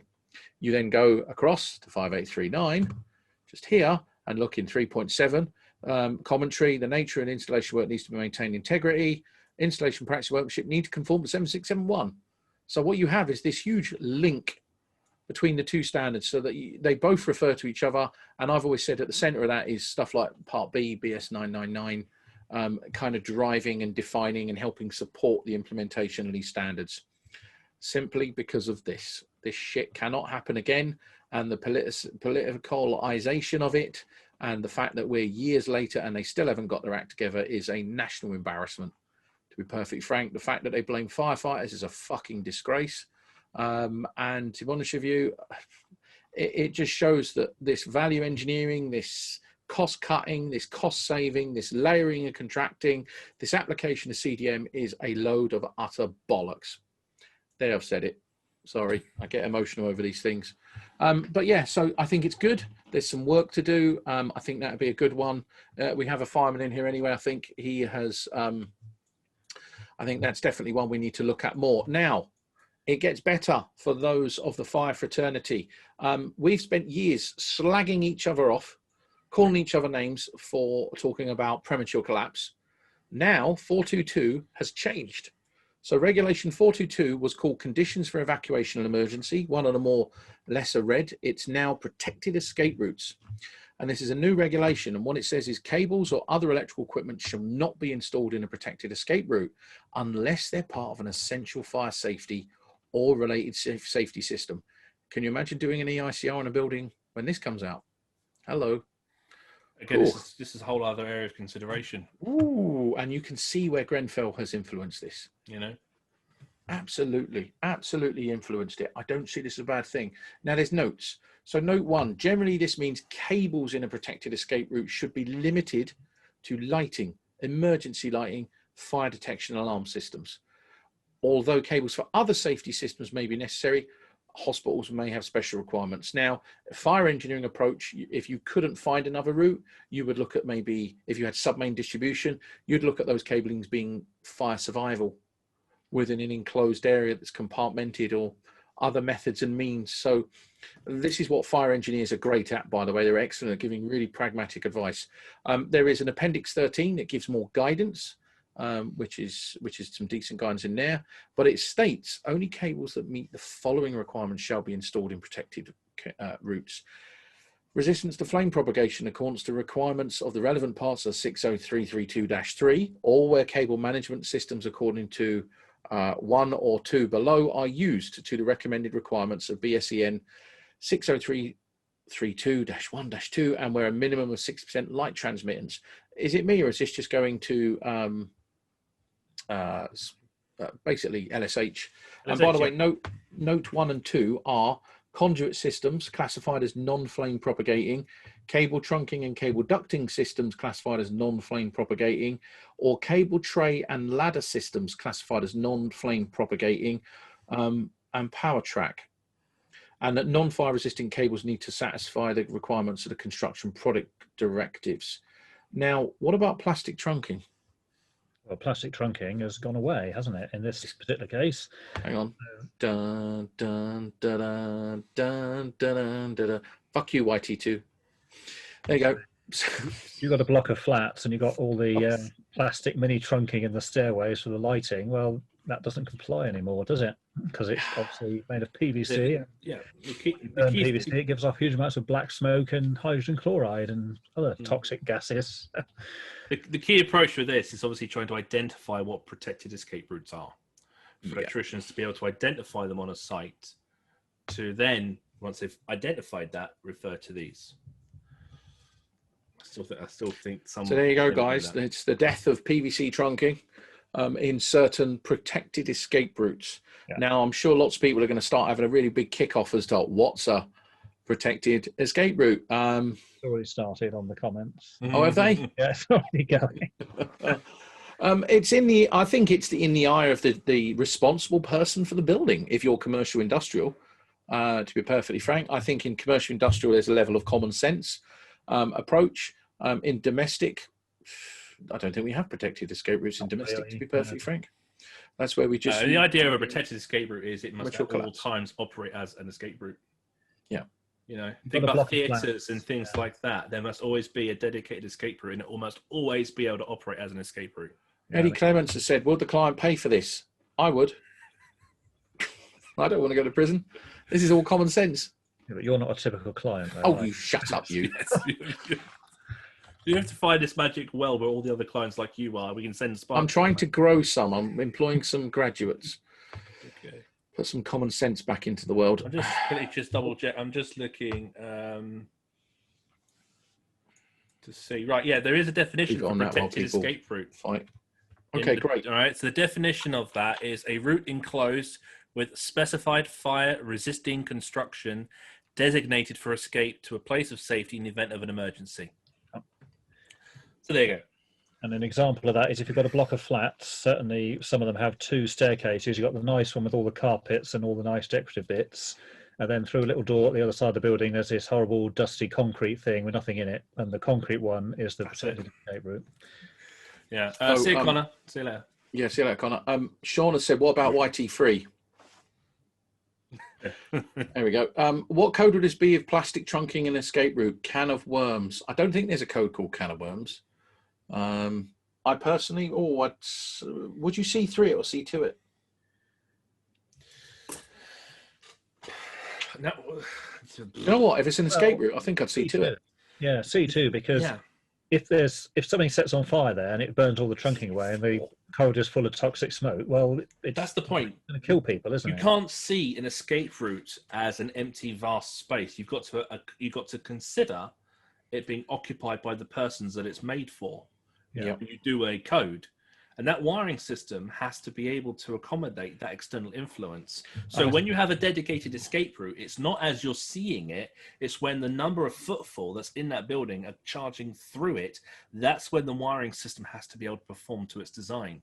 And when that is happening, you can conclude it's not going to be safe. It's got to be a C2. Yeah. Yeah, and also remember that escape routes are not always used when there's a fire. There are other reasons for evacuating a building. Indeed. So it could happen at any time, really. So Yeah, and if anybody wants to do any more research of CPD, I'm sure there's lots of reports. Grenfell, Shirley Towers, and we're actually reading the reports for the deaths of the poor firemen at Shirley Towers is a very moving experience reading that report, because there's photographs, there's real reports, time-based reports on what happened and what occurred. If you then are doubting this, read those reports, and then if you're doubting it again, I would question: do you have a soul? Yeah, I did. I've pre-programmed a couple of tweets. I've got one coming out in a couple of days. Just resharing the premature collapse webinar I did with my dad, because I'm still hearing people going, "Oh, it's only 30 minutes. It's only 30 minutes." People don't understand what a firefighting activity is. Yeah, I know. Right? In the guidance note, it says it's for firefighting activities. In the note, it's for firefighting activities. It's so frustrating. You can see, but now remember, everybody, this is a draft for public comment. So this is a debate piece. This may not happen, but you can see where the industry wants us to go. That's the key thing. The industry wants us to get better at the installation of our cabling, so that if the worst happens, we're not killing people with smoke. We're not killing the fire brigade. We're not entangling people. There's some really simple principles that we can follow. And there's a precedence. Yeah. Yeah, there's a couple of comments there. Paul Bruton's put, what about all the cables on top of ceiling grids and open plan offices? Yeah, well, they shouldn't be resting on the back of the ceiling grid. They should be fixed up properly. So that doesn't comply now, and it definitely won't comply if this comes in. So, yeah, cables above suspended ceiling should not use the suspended ceiling as the means of support. It's not designed as load bearing in that respect, unless it is. And even then, if you put lighting in it, you need to make sure that it's designed and it can actually cope with that weight. Sean has put, so we're saying that data cabling and surface plastic trunking office passing through the stairwell will be non-compliant. Well, yeah, it would be, because it's plastic trunking in the stairwell. So, and let's remember at the beginning that also includes data as well. You know, it's fair to say as well, this is a chance for us all to have a good old moan up. Now, if you're going to watch the NIC or NAPIT or ECA's events, they're not going to be able to have the good old moan up that we can have, because why not? And I think the reason why we're going to have a good old moan up and we can vent in the comment section, forgive us on YouTube, because we want you guys to go out there and comment for yourself, because you can contribute to the development and improvement of their regulations. They're our bloody regulations anyway.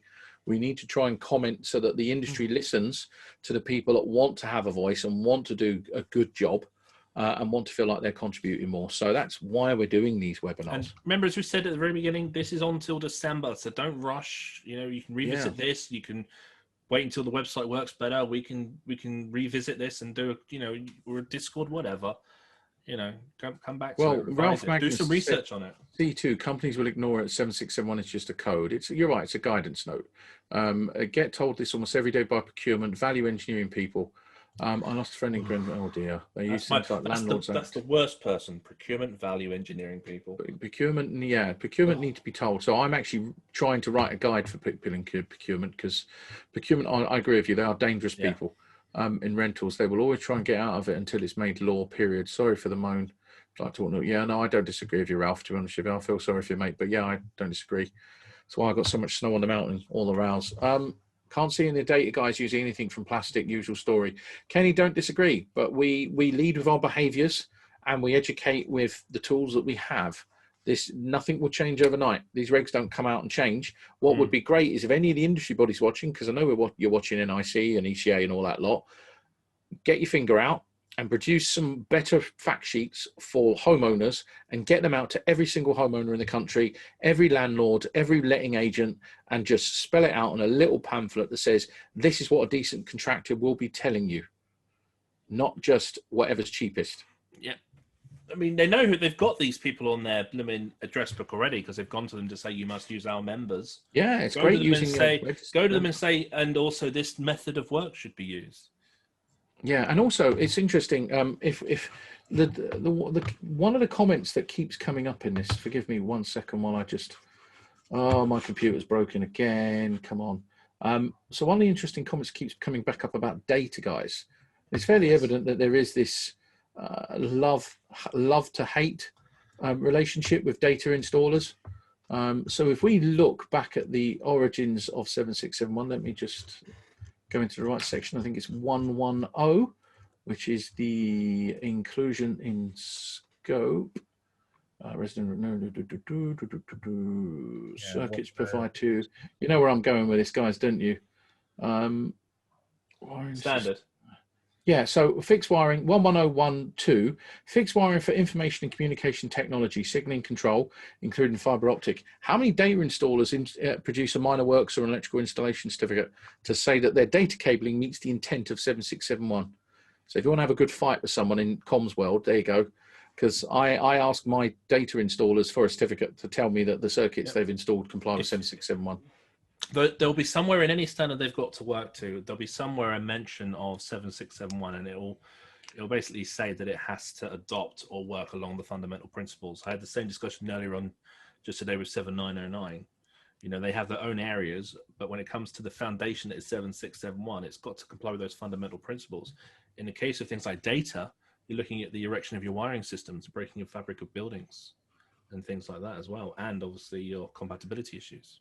Yeah, we'll try and get through some of these questions. What's the view on plastic wall plugs? They have their place, absolutely, but not in anything that could collapse above your head. General rule of thumb I grew up with was London Underground, and that was you could use a plastic wall plug on like something small and light that if it fell off, it wouldn't cause injury and harm. Everything else, I would use metal. They're not allowed on the Underground, are they? They are, but only for like little small poster frames, right, and stuff like that. Anything like containment or electrical systems or cabling, it's fire rated Chemfix, studs, Unistrut, the whole lot. Only for small little things, poster holders, poster frames, leaflet holders. The things that aren't going to prematurely collapse and entangle a firefighter. No, exactly. It will just fall on the floor and they can step over it. Yeah. So, yeah. Okay. Should we move on now? So that was a good debate, everyone. Thank you for that. Over voltage control. I think we're going to skip this, aren't we? Because over voltage control. We're skipping. We're skipping because it's been rewritten and it's just a fecking embarrassment. It's just worse than it was to start with. Really. It's worse than what it was to start with. It starts with 2 notes. Who starts a reg number with 2 notes? But we'll go into that tomorrow. And we'll skip that straight into part 5. So tomorrow we'll come back on that. Part 5. Oh, hang on. Sorry, this is my fault. So part 5, let's just introduce those because, again, this could be a number of people watching of various levels of knowledge. So chapter 53 introduced types of RCDs. So we introduced in the 18th edition different types. Type AC, which is identified by that lovely little waveform, and we all know and love the Wilex device there in many a double pole breaker. Type A, which offers up to 6 milliamps of DC protection. Type F, which offers up to 10 milliamps of DC protection and deals with high frequency connected loads. And then type B, which offers up to 10 milliamps as well, which deals with every type of DC waveform, whether it be constant or chopped or high frequency, etc. Once you go to type F and type B, you're looking at 500 to £1,000. You can't put them in the same board as an AC and a type A, so it gets very, very complex. And at the moment, I think the default for most people, we've been saying for a long time, Dave, has always been type A. I'm actually looking. I put that video up on YouTube on the April 2019. That's when I put that video on YouTube about it. I've been rambling about this for years. Yeah. My bugbear. So there we go. So this is the new regulation on RCD. So 531.3.3. Now, I'm not going to quote you the whole regulation, but note 3. John, do you want to just read that out while I'm playing around on my computer? Yeah. So we've got this is the old one, isn't it? This is the old, is it? Yeah. No, this is the new note in 531. Note 3's wrong then? Is it wrong? Right, well, basically what it used to say was, for general purposes, type AC RCDs may be used, which is what it says now, and they've now altered it by removing a single letter, which has a huge impact, and it now says, for general purposes only, type A RCDs may be used. So basically, type AC is going away. I apologise, chaps. I've realised I've made a mistake on that. Yeah, there you go. Yeah. So, yeah. It's crazy. It's just AC. One little line through the C. Yeah, it's all they're going to do with that, but that's a huge change. You know, this is what happens when you put a PowerPoint together in the day, in the afternoon of it coming out. You make mistakes. So yeah, that should say type A. So there's a surprise, guys. So that looks like when this comes out in 2022, we could then possibly code maybe Type AC. Well, that's going to be the next awkward question they're going to have over the next couple of years: is how do the CPS guide electricians on what actions to take when they see Type A CRCDs? John, do you want to read the rest? They're still to this point not trying. They're not telling us not to use them. So I should have put the entire reg in, but it was massive. So I've just took the key points. Yeah, what it actually says now is that for general purposes, only Type A RCDs may be used. Type AC RCDs shall only be used to serve fixed equipment where it is known that the load contains no DC components. And that says C note 4, which is underneath. And basically, there aren't any. It's electric heating and filament lighting, which basically nobody uses anymore. So so filament lighting, electric heating. And be careful with electric heating, because virtually all electric heaters now have electronic controls in, because of that Lot 20 thing that came in a couple of years ago. So the instances of having an electric heater, which is just an electric heating element and an on and off thermostat, is pretty much zero these days, unless you've got a really old one. So Aaron says, so only an immersion, maybe? Yeah, that's probably about the only thing. That's pretty much where you're at with that, isn't it? So basically, Type AC RCDs are gone. Yeah. Dun, dun, dun, dun, dun, and this is something we've known. This is something we've been talking about. It's something that's going to happen. Well, most countries got rid of them 20 years ago. So, like New Zealand and Australia. John, Germany. Can I throw something at you? My dad still has filament lighting. Well, I suppose it exists, but there's still lots of places where it exists. But again, we need to code and inspect our installations based on the connected equipment. So we need to understand that. Now, I've just realized I've made a huge boo-boo, because there is an additional note 5, which states, for guidance on the correct use of RCDs in household and similar uses, see PD IEC TR 62350. So by the magic of my mouse not working, let's see if this works. No, it doesn't. Okay, Dave, I'm sure I put that slide in. It's evidently gone. What's that, mate? The one, no, evidently, right. So if you go on our Instagram, there's a lovely little slide that talks about PD 62305. You did put that in there. I'm sure I did, but it's evidently disappeared somewhere. Oh, okay. Yeah, or maybe it's mixed up. Guys, we've been writing around? These. Yeah, the one with the leakage on it. It's somewhere. Evidently it's disappeared off of here, but I did have a slide that showed the actual formula. I'm sure we'll see it in a minute. Maybe it's behind your foundation earth it's probably found it. Yeah, it's probably behind the foundation earth electrode. So Type AC, it's having its day, it's having its death now. There's lots more discussion on this for how do we code it, how do we approach it. But it's nice to see them acknowledging that the connected installations are affecting the ACRCDs. Yeah, it's bad because there's not enough guidance or information for the installer to make a better informed decision, other than get a clamp meter out and start measuring. And John, me and you were talking the other day about earth leakage of products. There is some great guidance out there from Schneider, but if you want to buy all of the standards, the product standards, to find out exactly what the leakage is, it will cost you about 24 grand, which I don't have, to be perfectly frank. So yeah, that's just a question on this AC one, this AAC. We've hinted that it might be that in the future we're going to have to look at EICRs when we find an installation with an AC. The equipment that's there at the time might now warrant the consideration for a C2, potentially. Yep. If that equipment that is there is definitely blinding and impacting the effectiveness of the RCD, making it redundant. We've put the videos on, right. You know. Is that going to be something that you see coming in a 10-year kind of culture? Maybe when there's evidence of more and more and more equipment doing that? Yeah. Or do you think they're going to do, because they're not going to do that straight away, are they? No, this is an emerging and developing thing. And let's be honest about it. If you go back in time 5 years ago, I was the only person, one of the few people in the country waffling on about RCDs not working. It's taken us many, many years. That rig, we've taken it around the country to colleges. We've introduced it to our friends. We've explained what we know, the limits of our knowledge. We've sought to increase our knowledge. In the same time, we've realized that this is a known issue, and it's now slowly creeping into the regulations, which kind of validates the research that we have been doing. We can't just fix select and erect installations. We need to start asking questions about the fixed components and how they mutually interact. Because let's be honest about it, somebody bought, it was on Twitter a couple of months ago, a coffee machine, and that coffee machine required a Type F RCD. That's like £1,000 just to plug the thing in. Separate circuit. Hello. How do we get to that? Inverter drives. They want Type A's. A boiler, which I found, which was a Valiant one. Type B for a boiler. So we could potentially, and again, the manufacturers need to give us more transparency, be connecting loads. I mean, the Schneider manual talks about a maximum 10 milliamp leakage from cookers. Well, that completely kind of defeats the 9 milliamp maximum limit on circuits.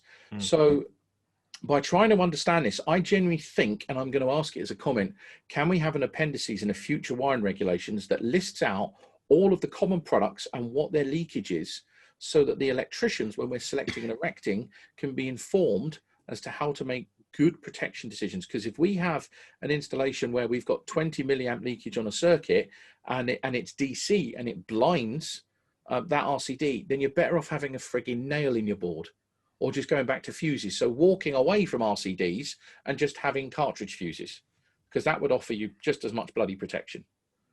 And that's the problem. Are we over RCDing everything?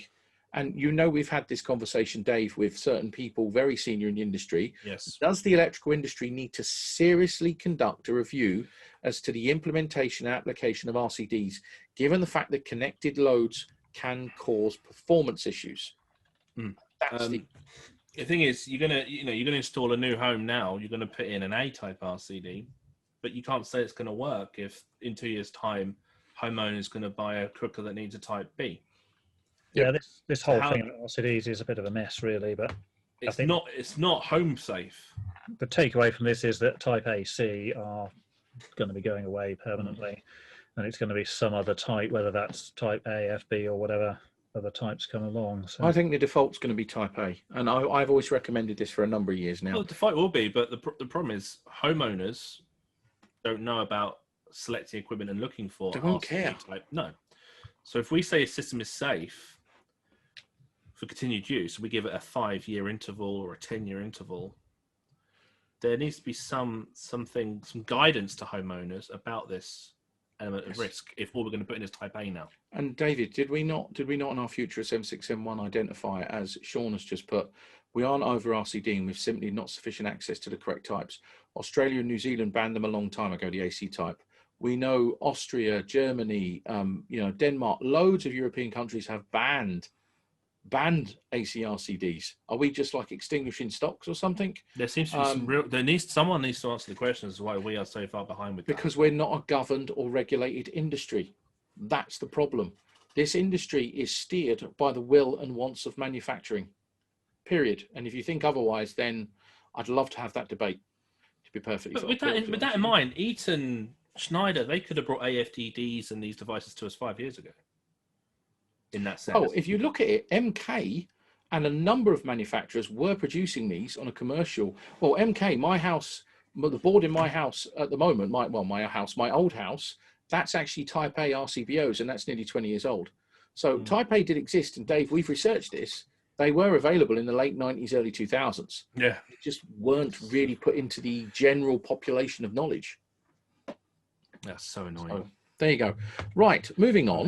I'm just going to go through the chat briefly. Sorry. So, Sean says, electrical safety first, can't even provide the correct coding advice for non-compliant EV installs. So, there is an issue with that. Terry says, Type A has been in 7909 since 2008, so why has it taken so long for 7671 to come in? Sean's made a good point. Type A isn't a blanket answer. You're right. Yeah. It's a default working from, but I agree with you, sir. It's not a default answer. But that's the problem, though. This industry wants blanket scary answers. Conversation, though, isn't it, Sean? It really is. Just wait till we get to Part 8 and some of the stuff in there. Yes. Yeah. Okay. There's some great guidance. It's worth reminding the guys who want to know more about RCD. Schneider have just released a new product catalog, guide to RCDs, and Eaton have a very good one as well, which has just been updated, and there's tons of information in there. I was going through the Schneider one just again last night after my AFDD CPD, and it goes through. It's got that table you put on Instagram with all the little leakages. It goes through a lot in there. It is time for us to do extra CPD with RCDs. It's not just a device in a box now. It's very true. All right, moving on. Moving on. Drum roll. You can tell by the picture, foundation earthing. So this is something I was doing 12 years ago. So there is a new regulation. It's a UK specific regulation, and it states, for new premises, guys, constructed upon foundations, each building in which there is an installation using the protective measure of ADS, formerly known as EBEDOS, shall be provided with one of the following: a concrete embedded foundation earth electrode in accordance with Annex A542, or a soil embedded ring electrode in accordance with Annex A542, or an equivalent earth electrode such as that afforded by metalwork of a steel framed building embedded in concrete foundations in contact with soil. A value of resistance to earth not exceeding 20 ohms shall be provided by the earth electrode, or collectively where the electrodes of 2 or more buildings are connected together. The earth electrode shall be connected to the main earthing terminal of the installation by a main bonding conductor of that installation. For the purpose of this requirement, for an installation in a multiple premises building, aka flats, the protective conductor of the service line or distribution circuit supplying that installation shall be deemed to be the main bonding conductor. In dwellings for outbuildings such as detached garage and sheds, an earth electrode in accordance with 1, 2, or 3 need not be provided. Now, just for everyone wondering why an earth bonding conductor, it's because this is about managing that rise in potential for STEP. This isn't about earthing the fixed installation, because when I first saw this, I thought this is by definition an earthing conductor connecting the fixed installation in. No, it's not about that. It's about equalizing step voltages and stuff. Yes, so it's like a bonding conductor to earth. Yes, because there's an earth there. Wait a minute, does that mean we could end up being prosumers and have island modes, and this could all be linked to island modes and prosuming? So for those who have done smart homes and microgeneration and PV and all the rest of it, pay attention tomorrow, because this piece of the jigsaw is all getting linked. And also, one interesting thing, the value of resistance to earth not exceeding 20 ohms. I have a letter, and you can Google it, from Ofgem to the Wiring Regulations Committee from about 12 years ago, that says to them that they should not be recommending 20 ohms as a value, that they should actually be working at the rising voltage under fault, which never made it into the wiring regs, and that came from Ofgem. So I don't know why they didn't do that, but we'll cover that in DNO webinar part 2. We'll have that on the screen. Andrew has put a link in for that Schneider document we mentioned, the earthing guide. Thank you, sir. Yeah, 20 ohms is far too high, and then really it's just nonsense. I don't know why I put it in there. And if we go back to the lovely ECA's questionnaire, because there's a bit in here, it says one of their questions is, will fitting foundation earthing on a new build project be feasible? And then the answer is, of course, yes, because in most cases, new build houses or whatever other buildings are going to have foundations of some sort anyway. They're going to have concrete in them. They're going to have steel reinforcement in them. So, of course, it's feasible. And in a lot of cases, in fact, in virtual cases, the additional cost of connecting to it is going to be pretty much nothing. So this is not something that's going to cost huge amounts of money and take loads of time to do. You're already putting most of the stuff in the ground anyway. Basically, it's just making a bit of it accessible, as we've got on the pictures here, so you can actually attach to it in some. Yeah, so this is a visual example where we had, this is actually Crossrail. This is the connection for a transformer for all the LV earthing at the western portal entrance. And there was a piled wall being constructed of around 260 piles, about 1.8 meter wide, 24 meters deep. As you can imagine, it was just fantastic to connect to. And what we did was we connected one clamp, stripped a 300mm conductor, one on the vertical and one on the horizontal of the pile cap, wrapped it in Denso tape, left a little label, which was laminated so that it wouldn't get ruined by damp, just to make sure that people knew what it was and what it done. And then we made a nice little access chamber before we tarmacked all around it. And there you go. So that was the earthing connection for the sub. It's a bit generous. It was incredibly generous, but then again, if you're an electrician and you want to get in there and do some work, give yourself some damn space, man. So that's exactly what we did. So do you think something like this would be put into new homes? Well, not like that. That's more industrial, but you would probably have the square pots, or the principle of that accessing of the mesh itself. Absolutely. Yeah. You'll need to do some form of connection. Now, I know there's a school of thought that talks about welding connections. This is one that obviously needed to be maintained and checked and all the rest of it. Yes, 24 meters deep, Cam. Yes, very deep, huge, multi-millions of pounds worth. Held up the A40 flyover, funnily enough. Gareth Murgatroyd said, would this not be the DNO responsibility? Sadly, I don't have a bottle of Teflon, but if you can imagine a DNO meeting, they spray themselves in Teflon and just say, not my problem anymore. Which if you watched our DNO webinar, you'd kind of get that subtle hint. So yes, I thought there's some pictures. So yeah, it's putting this in is not a big deal at all, despite what the ECA might think. It's something which is probably already going to be in the ground anyway. The only additional cost is some kind of access tub or pot or something, so you can actually get at a bit of it and make your connection there with your appropriately sized conductor. Which Harrison said in the comments, 10 millimeter. 10 millimeter might be a bit small, even for domestic. So might want to think about something a bit bigger there. But anyway, sized appropriately for the installation, I think is the answer there. Yeah. But yeah, new build, it's a minimal trivial cost. This is new builds. Yeah, we're not suggesting you should go into existing places and start digging up the floor and lift it up and I mean, if this is obviously keeping in mind things like islanding or a potential for islanding or other protection, if we start converting existing properties to prosumer, how is that going to be adopted, or is there an alternative? That's where it's difficult, and there may well be alternatives, which we may look at a future date. Okay.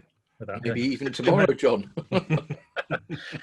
But yeah, so this, although it seems like a big load of bother, it's not. It's just about someone at the time of the foundations being poured in actually bothering to put the plastic cover or whatever in so it can be connected up. That's all it is. Yeah. So not a big deal. I actually made them smash this out after they poured and it had all gone off because I wanted decent access, and then made them put this chamber around it so there was space and all that good stuff. I wanted to give the guys a chance to have access to something good. So yeah, okay, so there's some pictures. We thought we'd show you this, it's definitely worthwhile looking at. And again, as we said, prosumering. And the intention here is thinking about the idea of prosumering and islanding. Is that correct? And the idea that's of bringing potential fall up to the ground, like bonding the earth to your system. Yeah, there's that, and then there's also the thing about the broken pen conductors and all that stuff as well, and things like electric vehicle charging being outside. It's all part of the same rich tapestry of things. So, yeah, sounds like we're just like just for everybody on this, by the way. So Michael Peace has asked a question: how the rebars join together. So rebars are normally built in a cage form, and they use twisted wire to form that cage and bend the rebars. They're then put into place and then just shuttered and concrete poured. You can get, if you're doing this in a domestic, you can get bentonite. There's this new product called Conducrete as well. And we also know about the Condu-Disc, which is an alternative to rods, worth having a look at. It's certainly an alternative technology. We'll be doing a podcast on that very soon as well, which will be out, I don't know, later in the year. About the size of these, in theory at the moment, if it's a domestic, then it's going to be a 10 millimeter because it's basically a bonding conductor. However, the thing to consider with this type of foundation electrode, you're going to get a very low resistance, typically in the sort of 1 ohm kind of range. So if, say, there was a broken pen conductor, think about the current that could flow in that circumstance. So it might be an idea to size this conductor, say, matching the size of the neutral that comes in. So there's 16 millimeter neutral coming in, put a 16 there. That's not actually in the regulations, but it's something to consider because you could get fairly substantial currents flowing through this in certain conditions. Dean's made a comment, well connection, no need for pit. I would still want an access, because if you just bury something that's welded and there's ground movement, etc., condense, vibration, it could over time come loose. So I'd always want access to this sort of joint. It's too important not to. Can DC corrode the connection? Yes, massively. There are lots of car parks that are built with rebar near to DC railways, and then the concrete falls apart because you pump DC current through this. It will corrode like a bleep bleep. That's a whole different talk unearthing in itself. But yeah, Dave, we can talk about that offline. It justifies accessing it to verify it. Yeah, it does indeed. Yeah. Right, there we go. I knew there was a additional. I knew there was something else. Apologies, I shuffled them around. Yeah. Right, let's just quickly go back to RCDs. So as we mentioned earlier on, apologies guys, this is literally, we've winged this so quickly, it's mind-blowing. Additional requirements in IEC TR62305, that's a copy of the standard there. And there is a formula that says you can work out leakage, which from the sum of connected appliances times 0.75. The table 1 is all you get in that standard, so it's the formula and some basic appliances, but we know from the Schneider document there is far more to this. Yeah, I mean, this is just an example use. The Schneider gives you a much more exhaustive, detailed list, isn't it? Yeah, and this is a technical report. Yeah, the Schneider document, which was on Instagram, I think, the other day. It basically, someone at Schneider has gone through a whole list of different standards for electrical appliances and picked out the individual bits for each one and then put them into a nice table. So well done to whoever did that at Schneider. Yes. Wasn't it like £24,000 if you're going to go and buy 24 grand if you want to buy them. So I'll be doing penny for the guy for the rest of the year on the railways. Although, yeah. Yeah, that table on the screen there is only a very, very rough guide. And if you look at the individual types of equipment, it can be wildly different from that. So it can. Plus, more importantly, guys and girls, 2006 this was written in. So technology is moving quite a bit. It would be very interesting to see this updated based on the information in those other referred to standards. Because I think what you'll find is if you apply this now and use the information in the Schneider document, you would be going down the road of individual RCVOs. As you said, though, we wouldn't have a problem with this if manufacturers had to obviously provide this information with their product. Would be nice, manufacturers. Hello, give us the info. Or put it in an appendix in the regs, because electricians will use it then. They could be a great handy design reference guide. Yeah, it's another example of stuff that's hidden away in all kinds of standards nobody's basically heard of and completely inaccessible just due to the gigantic cost of getting them. So, indeed you do. Okay, so leakage currents, staying on leakage currents. This one I have left in because I thought we'd kind of wind this up on real controversy. And real controversy is this. So this has been deleted by BS 7671, regulation 54371-201. It was UK specific. And it's equipment having a protective conductor current exceeding 3.5 milliamp, but not exceeding 10 milliamp, shall be permanently connected to the fixed wire on the installation without the use of a plug or socket outlet, or connected by means of plug and socket compliance 6030-902. It's now gone. Yeah, well, we need to join some dots right now because it's like we've not mentioned yet from part 4. Okay. And let me just get to it when the website, which is very, very fast, obviously, gets me there. Incredibly fast. Like treacle. So obviously we're familiar with RCD selection, that it gives us the ability to assess risk to then not have RCDs in the current standard. The 10 milliamp rule. Yeah, see, this is hinting on we're getting rid of this. We need to right now just remind everyone that in part 4 in ADS, I'm just getting to it. Just before the bonding. Is it 431 something? Somewhere. No, it's in an ADS. Anywho, I can actually just probably quote it out loud anyway. So when we obviously select our CDs, there's part in the regulation just before the tables in chapter 41, which I'm at now. Here we are. And it tells us about the need to select our CDs. And for additional protection, and it says, here we go. So this is 411.3.3.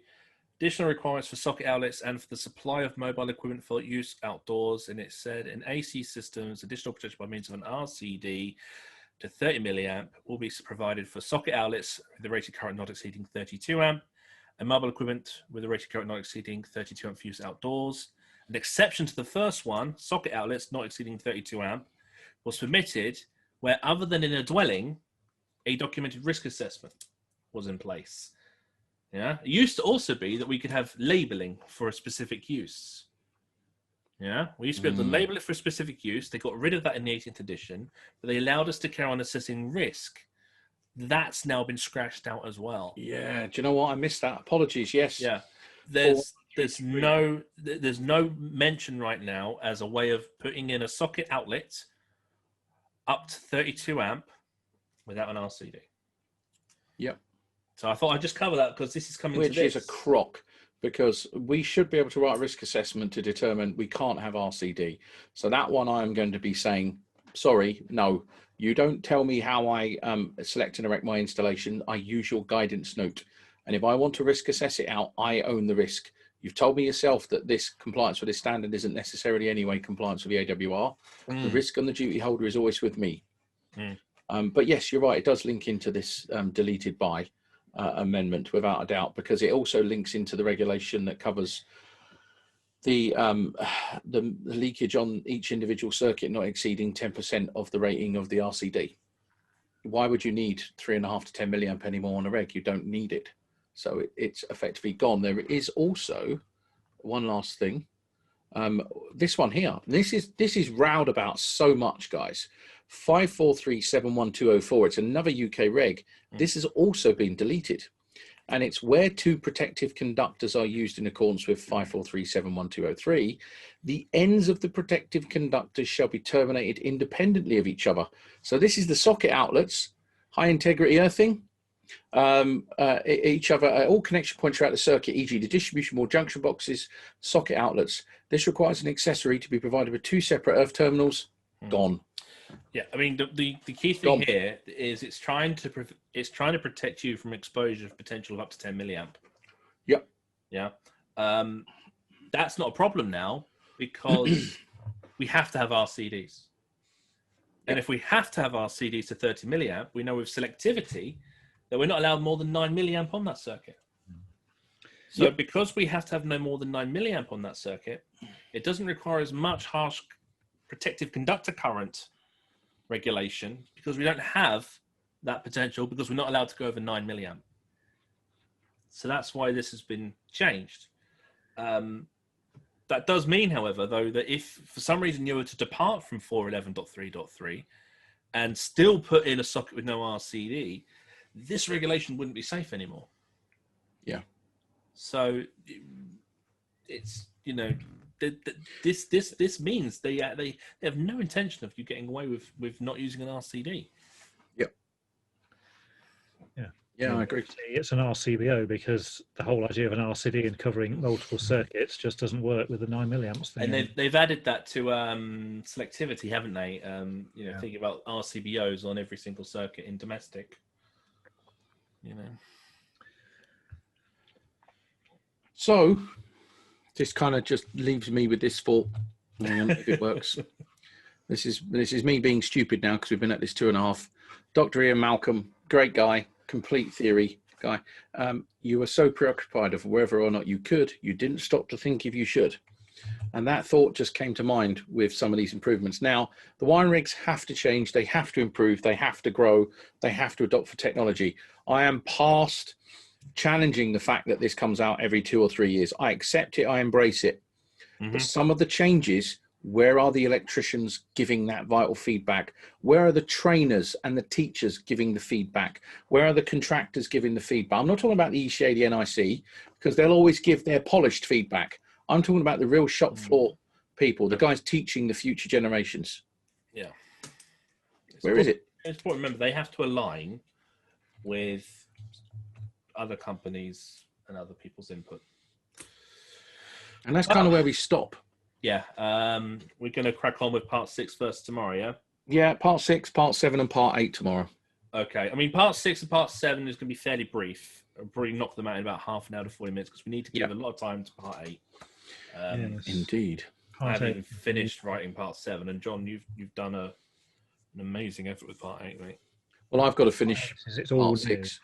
John, you've just hit a home run with part 8. Part 8 has just melted my brain this afternoon. All right, so guys, if there's anything else you want to ask away. If you want us to cover anything, we can mention it. I'm going to look at the Q&A. Yeah, if you want us to go through any of these pictures or anything like that, then go back over anything. Right. Just please ask. Connor asked a question, but I think he left because he had to go early. So I'll ask it because he's going to watch this on YouTube. So I'm going to ask you a question, Connor. So I'm pretty sure you left, mate.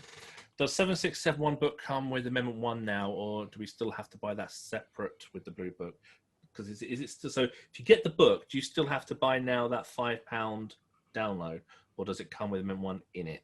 I'm pretty certain you have to get it separately because I don't think they changed the actual printed book at all. It's the same number and everything as before. If I would have known these questions, I had a little button that goes ka-ching every time a cash register going ka-ching. Yeah. So no, I'm pretty sure that they're still separate. It's you like don't have to buy it. You can download the free one, which just has "do not print" all over the front of it, but it's the same content, so it's not a big deal really. Okay. Damien, anyone else struggling for sound? Oh, was there sound issues, Damien? Has the audio been okay, guys, in chat?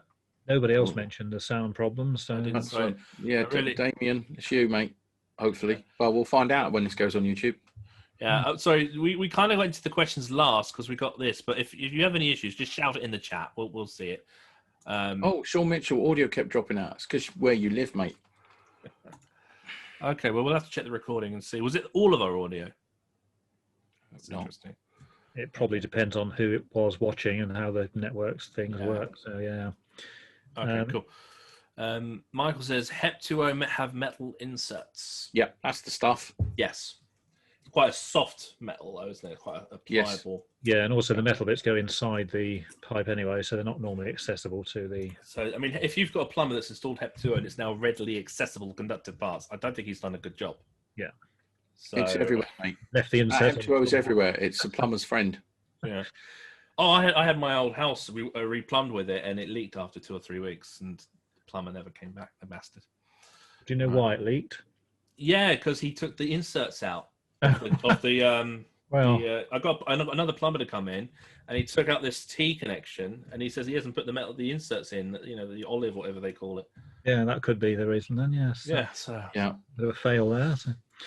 The biotechnology vets, but how big a fuse box we need to now fit with their feed in mind? Well, pretty much the same as we're fitting at the moment, because we've got those single module ones now from several manufacturers. So although the Eaton one initially was that big fat 3 module, and then there was the 2 module ones, single modules are going to become pretty much the standard deal. I agree. I mean, the Eaton one was a great device because it showed the technology and it was very easy it was clear, but it's just not realistically practical. Yeah, especially in the UK. In Europe, boards are bigger. Yeah. They are bigger. And yeah, they are. They are always going to be bigger, and that's the trouble. We are going to have to accept the fact the board's getting bigger. I mean, yeah, AFDDs, you can get them in single module, but remember, guys, it's not about the size of the board. It's about how we select and erect this stuff, how we consider the use and the application of the availability of the protective measure. That's the key thing. Now, I just see on the questions here, Steve Devine is in here. Is this Mr. Devine of the IET? If it is, hello, Steve. How are you? If it is you, please fix all of these mistakes in the book. There's so many. It's mind-blowing. And also get the BSI, give them a kick up the arse to fix this absolute treacle we've been wading through all bloody day. Because I've got a stonking headache. So I have 0 Fs to give. Yeah, some other ones there. Paul Bruton mentioned about pollution categories. What was that? So, Paul, that because that's your kind of area. A brief cover now, Paul. Oh, God. So pollution categories, there is a pollution category 2, pollution category 3, and it is to do with the electromagnetic environment of which you're installing the protective device. The simple, easy way of putting it is 60898 versus 60947-2. They are 2 different types of MCB. One is tested to a more harsher electromagnetic environment, and it's more robust within external influences. And basically that's kind of really the difference. There's differences in Ka ratings, etc. But when you go inside of it, it's about creepage, damp, resistance to moisture, corrosion, all sorts of stuff. But more importantly, electromagnetic fields. Some devices comply with both, and it'll be good if you look at that. If you look at that, look at one that complies with both, but then you'll see how they differ. The 60898 will achieve certain criteria, but the 60947-3 might achieve more, and that gets you a bit of an understanding as to where the category has that impact. So there is a paper. Dave said there is a paper. It's just literally Google 60898 versus 60947. It's a tale of 2 stand. Now we have, and if Deepak is still watching this, Deepak promised to get the author of that report onto our podcast. Still waiting, Deepak. I'll call you tomorrow.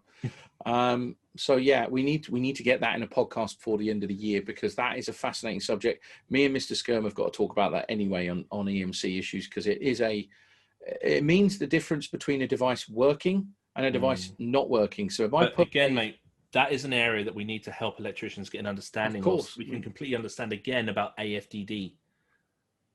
Yeah. So I'm going to keep poking at you for that one. Eddie Clements has posted today on LinkedIn. I'm not the type of person that will slate a company publicly. Yeah. On this occasion, I left note. I believe system BSI used for 7.6 is extremely poor, slow and clunky. I believe very non-inclusive company. Many find reading poor quality websites hard.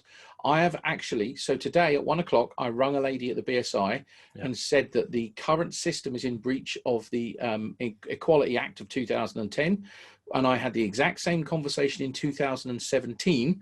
And the reason being is I had a really lovely old 60-year-old Spark who wanted a printed copy in A3, didn't like using computers, and it was just bullshit that they have just ignored all those lessons learned, which is why they produced a PDF, and they've just ignored everything from 2017, which shows you BSI are not fit for purpose. There, I said it. Yeah, well, that's correct. Yeah. I've been in email communications with them regularly lately, looking at finding solutions to get these documents available for electricians at a more affordable price. They just want me to profiteer from it, and I'm like, that's completely not what I want to do. How the hell can they have an institute that's under a Royal Charter that defines standards for public safety and then put them behind a paywall? It is unethical. So in my personal opinion. It's not going anywhere soon. David said, looking for a DC tester that will work to detect DC. Any suggestions? Fluke have got a couple of good ones. I mean, there's different opinion here. I'll speak on behalf of Mr. Skirm, because when we have this chat, he says, they don't do true DC. I think there's an... No, it's because Skirmy is Chauvin Arnoux all the way, and I've had Chauvin Arnoux out looking for DC on my railway. It's very difficult to pick it up. It depends on the clamps and the mechanism in the clamp, that it has to be designed to pick up and detect DC, and it's all to do with these weird little widgets, and I can't remember their names, in the end of the clamps, which are able to pick up DC and then convert that and transpose it in the device. I think I've got a Fluke 317 or 318. Yeah, Hall effect sensors is the thing you're looking for. There you go. That's the name. Yes, good man. So the Mega 305E earth leakage. Yeah, that's pretty good. How are we supposed to make an engineering judgment then? Gather all the facts, read all the standards where you can that are available, and make an informed opinion while you're selecting and directing. But Richard, if you're asking, if we don't have the standards, how can we make an informed opinion? Then I would argue that we need to nationally form a petition to ask the BSI to make standards that affect public safety free. They will never do it because they are a for-profit organisation, which is ridiculous. And if someone in the government had any common sense and realised that, they would probably kick them up the arse. There is a thing you can do with some of the standards. If you look for, say, the standard number and you just search for that, you can often find like sort of guides written by manufacturers which just give some information about that particular standard. So you can get sort of bits of information from things in various places. Richard M. Sorry, John. But the actual ones themselves are obviously horribly expensive and whatever, but certainly if it's a thing that's used quite often, you can often get from, say, certain manufacturers. I mean, Schneider's got a vast amount of stuff, so you can often get sort of bits and pieces out of it and get some general idea of what it's actually on about. So Richard Emery's put a good comment. How are we supposed to make an engineering judgment? No facts or stands on DC. I probably should finish this. So I have actually some training material that there is lots of standards on DC. They're just buried. So there is BSEN standards on mutual interaction of AC and DC. 50122-3, I think it is. There is, DC leakage. Oh, sorry. No, there's virtually jack. I tell you what, there is, me and John were looking at this yesterday, weren't we, John? There is a device that will measure this, and I'm hoping to buy it very soon. I will put a picture on Instagram. There you go. It looks interesting, but I can't wait to play with it. Further information required. So. Further information required, and I'm going to buy one and play with it. So yeah, I'll let you know. A couple more questions. Peter says, come across a property with plastic coated Metal pipes for an oil boiler, Right? Or not?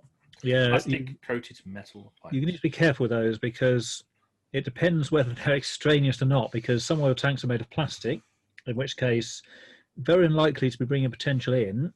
Of course, some oil tanks are made of metal and they sit on the floor. So, yes, it will. If you're going to bond oil pipes, you can't use the standard 951 clamp because they don't go down to the small diameter. So you have to get special small ones. And of course, you need to remove a part of the plastic coating. So this will all really depend on, obviously, if the boiler itself is in contact with the earth to provide that extraneous reference that may go through the pipework inside that plastic. It also depends where the boiler is because quite a lot of oil boilers are outside. So obviously not applicable there.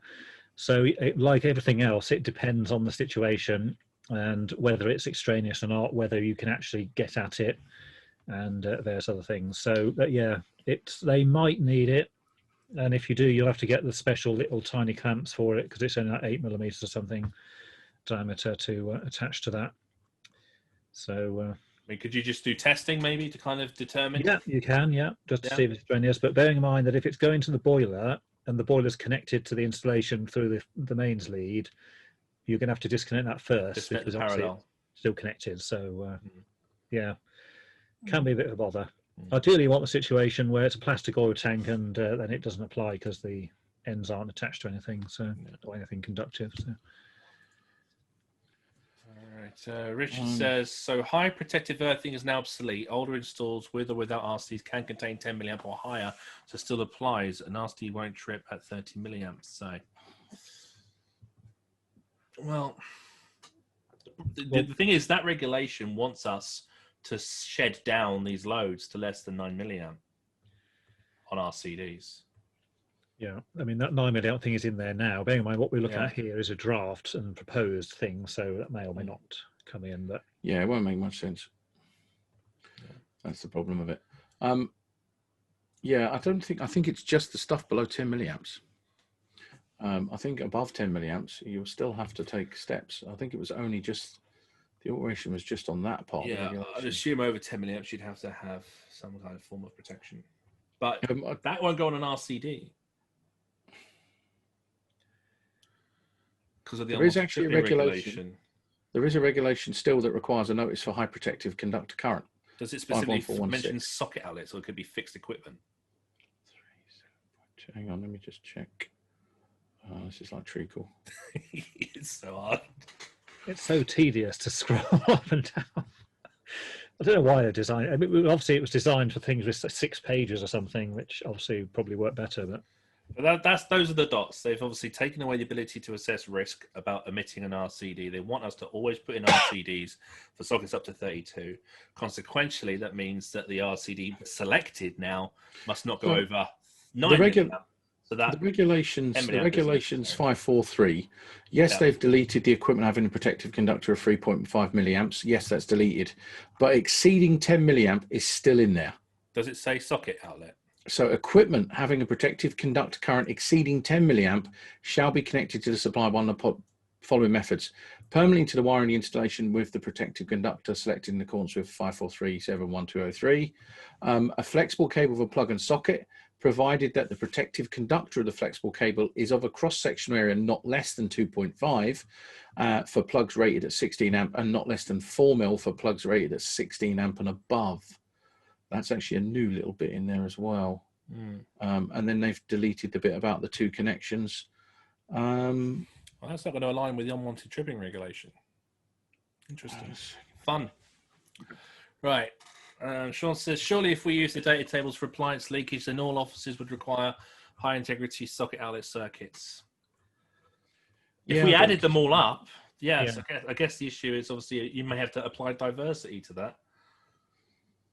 I think either way, the subdivision in the installation is just going to keep going on. It's something that we're gonna end up RCBOing stuff. And now that we know, because remember the diagram we showed at the start of this about the method and measure. So if I go back to that diagram in section 2, where is it? Right, there we go. So look at the way we generate now. Yeah. So if we are having battery storage and all sorts of shenanigans, the amount of leakage that is being produced from the installation, the amount of influence on the sine wave, everything we're doing in this installation is changing. Years ago, it was really simple: resistive, inductive loads.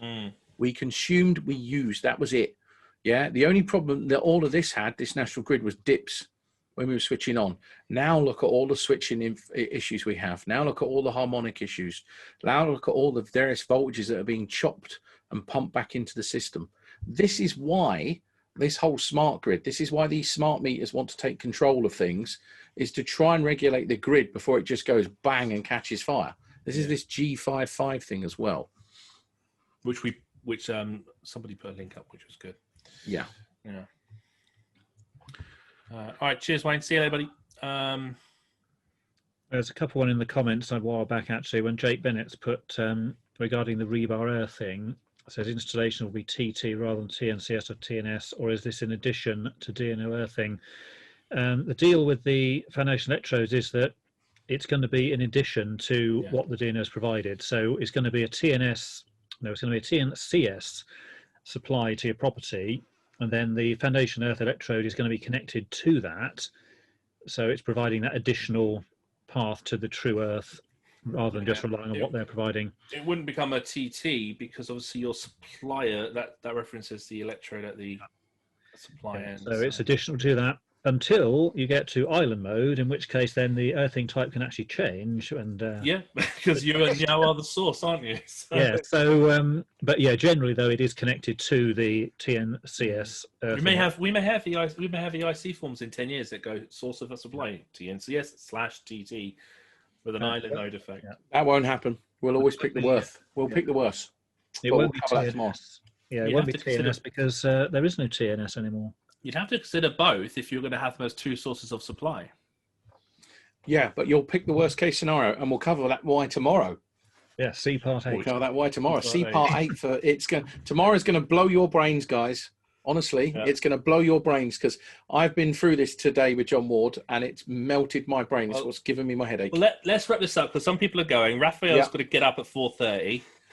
No worries. In the morning, and he's on tomorrow night. So thanks, everyone. We'll be back same time tomorrow. We were a little bit late because obviously we were doing this frantically this evening. We'll try to be a little bit more punctual tomorrow night, but we'll resume with 6, 7, and 8, mainly 8. Yeah, we'll dip into 4. We'll cover Surge from 4 tomorrow, and we'll cover a few bits in 5. We've missed like the labelling because there's a lot of labelling. Yeah. All right, guys. But any other questions? There's Discord. You can talk away in there, or you can message us, and we'll go into Discord. All right. Cheers, guys. Thanks, everyone. Bye-bye. Bye.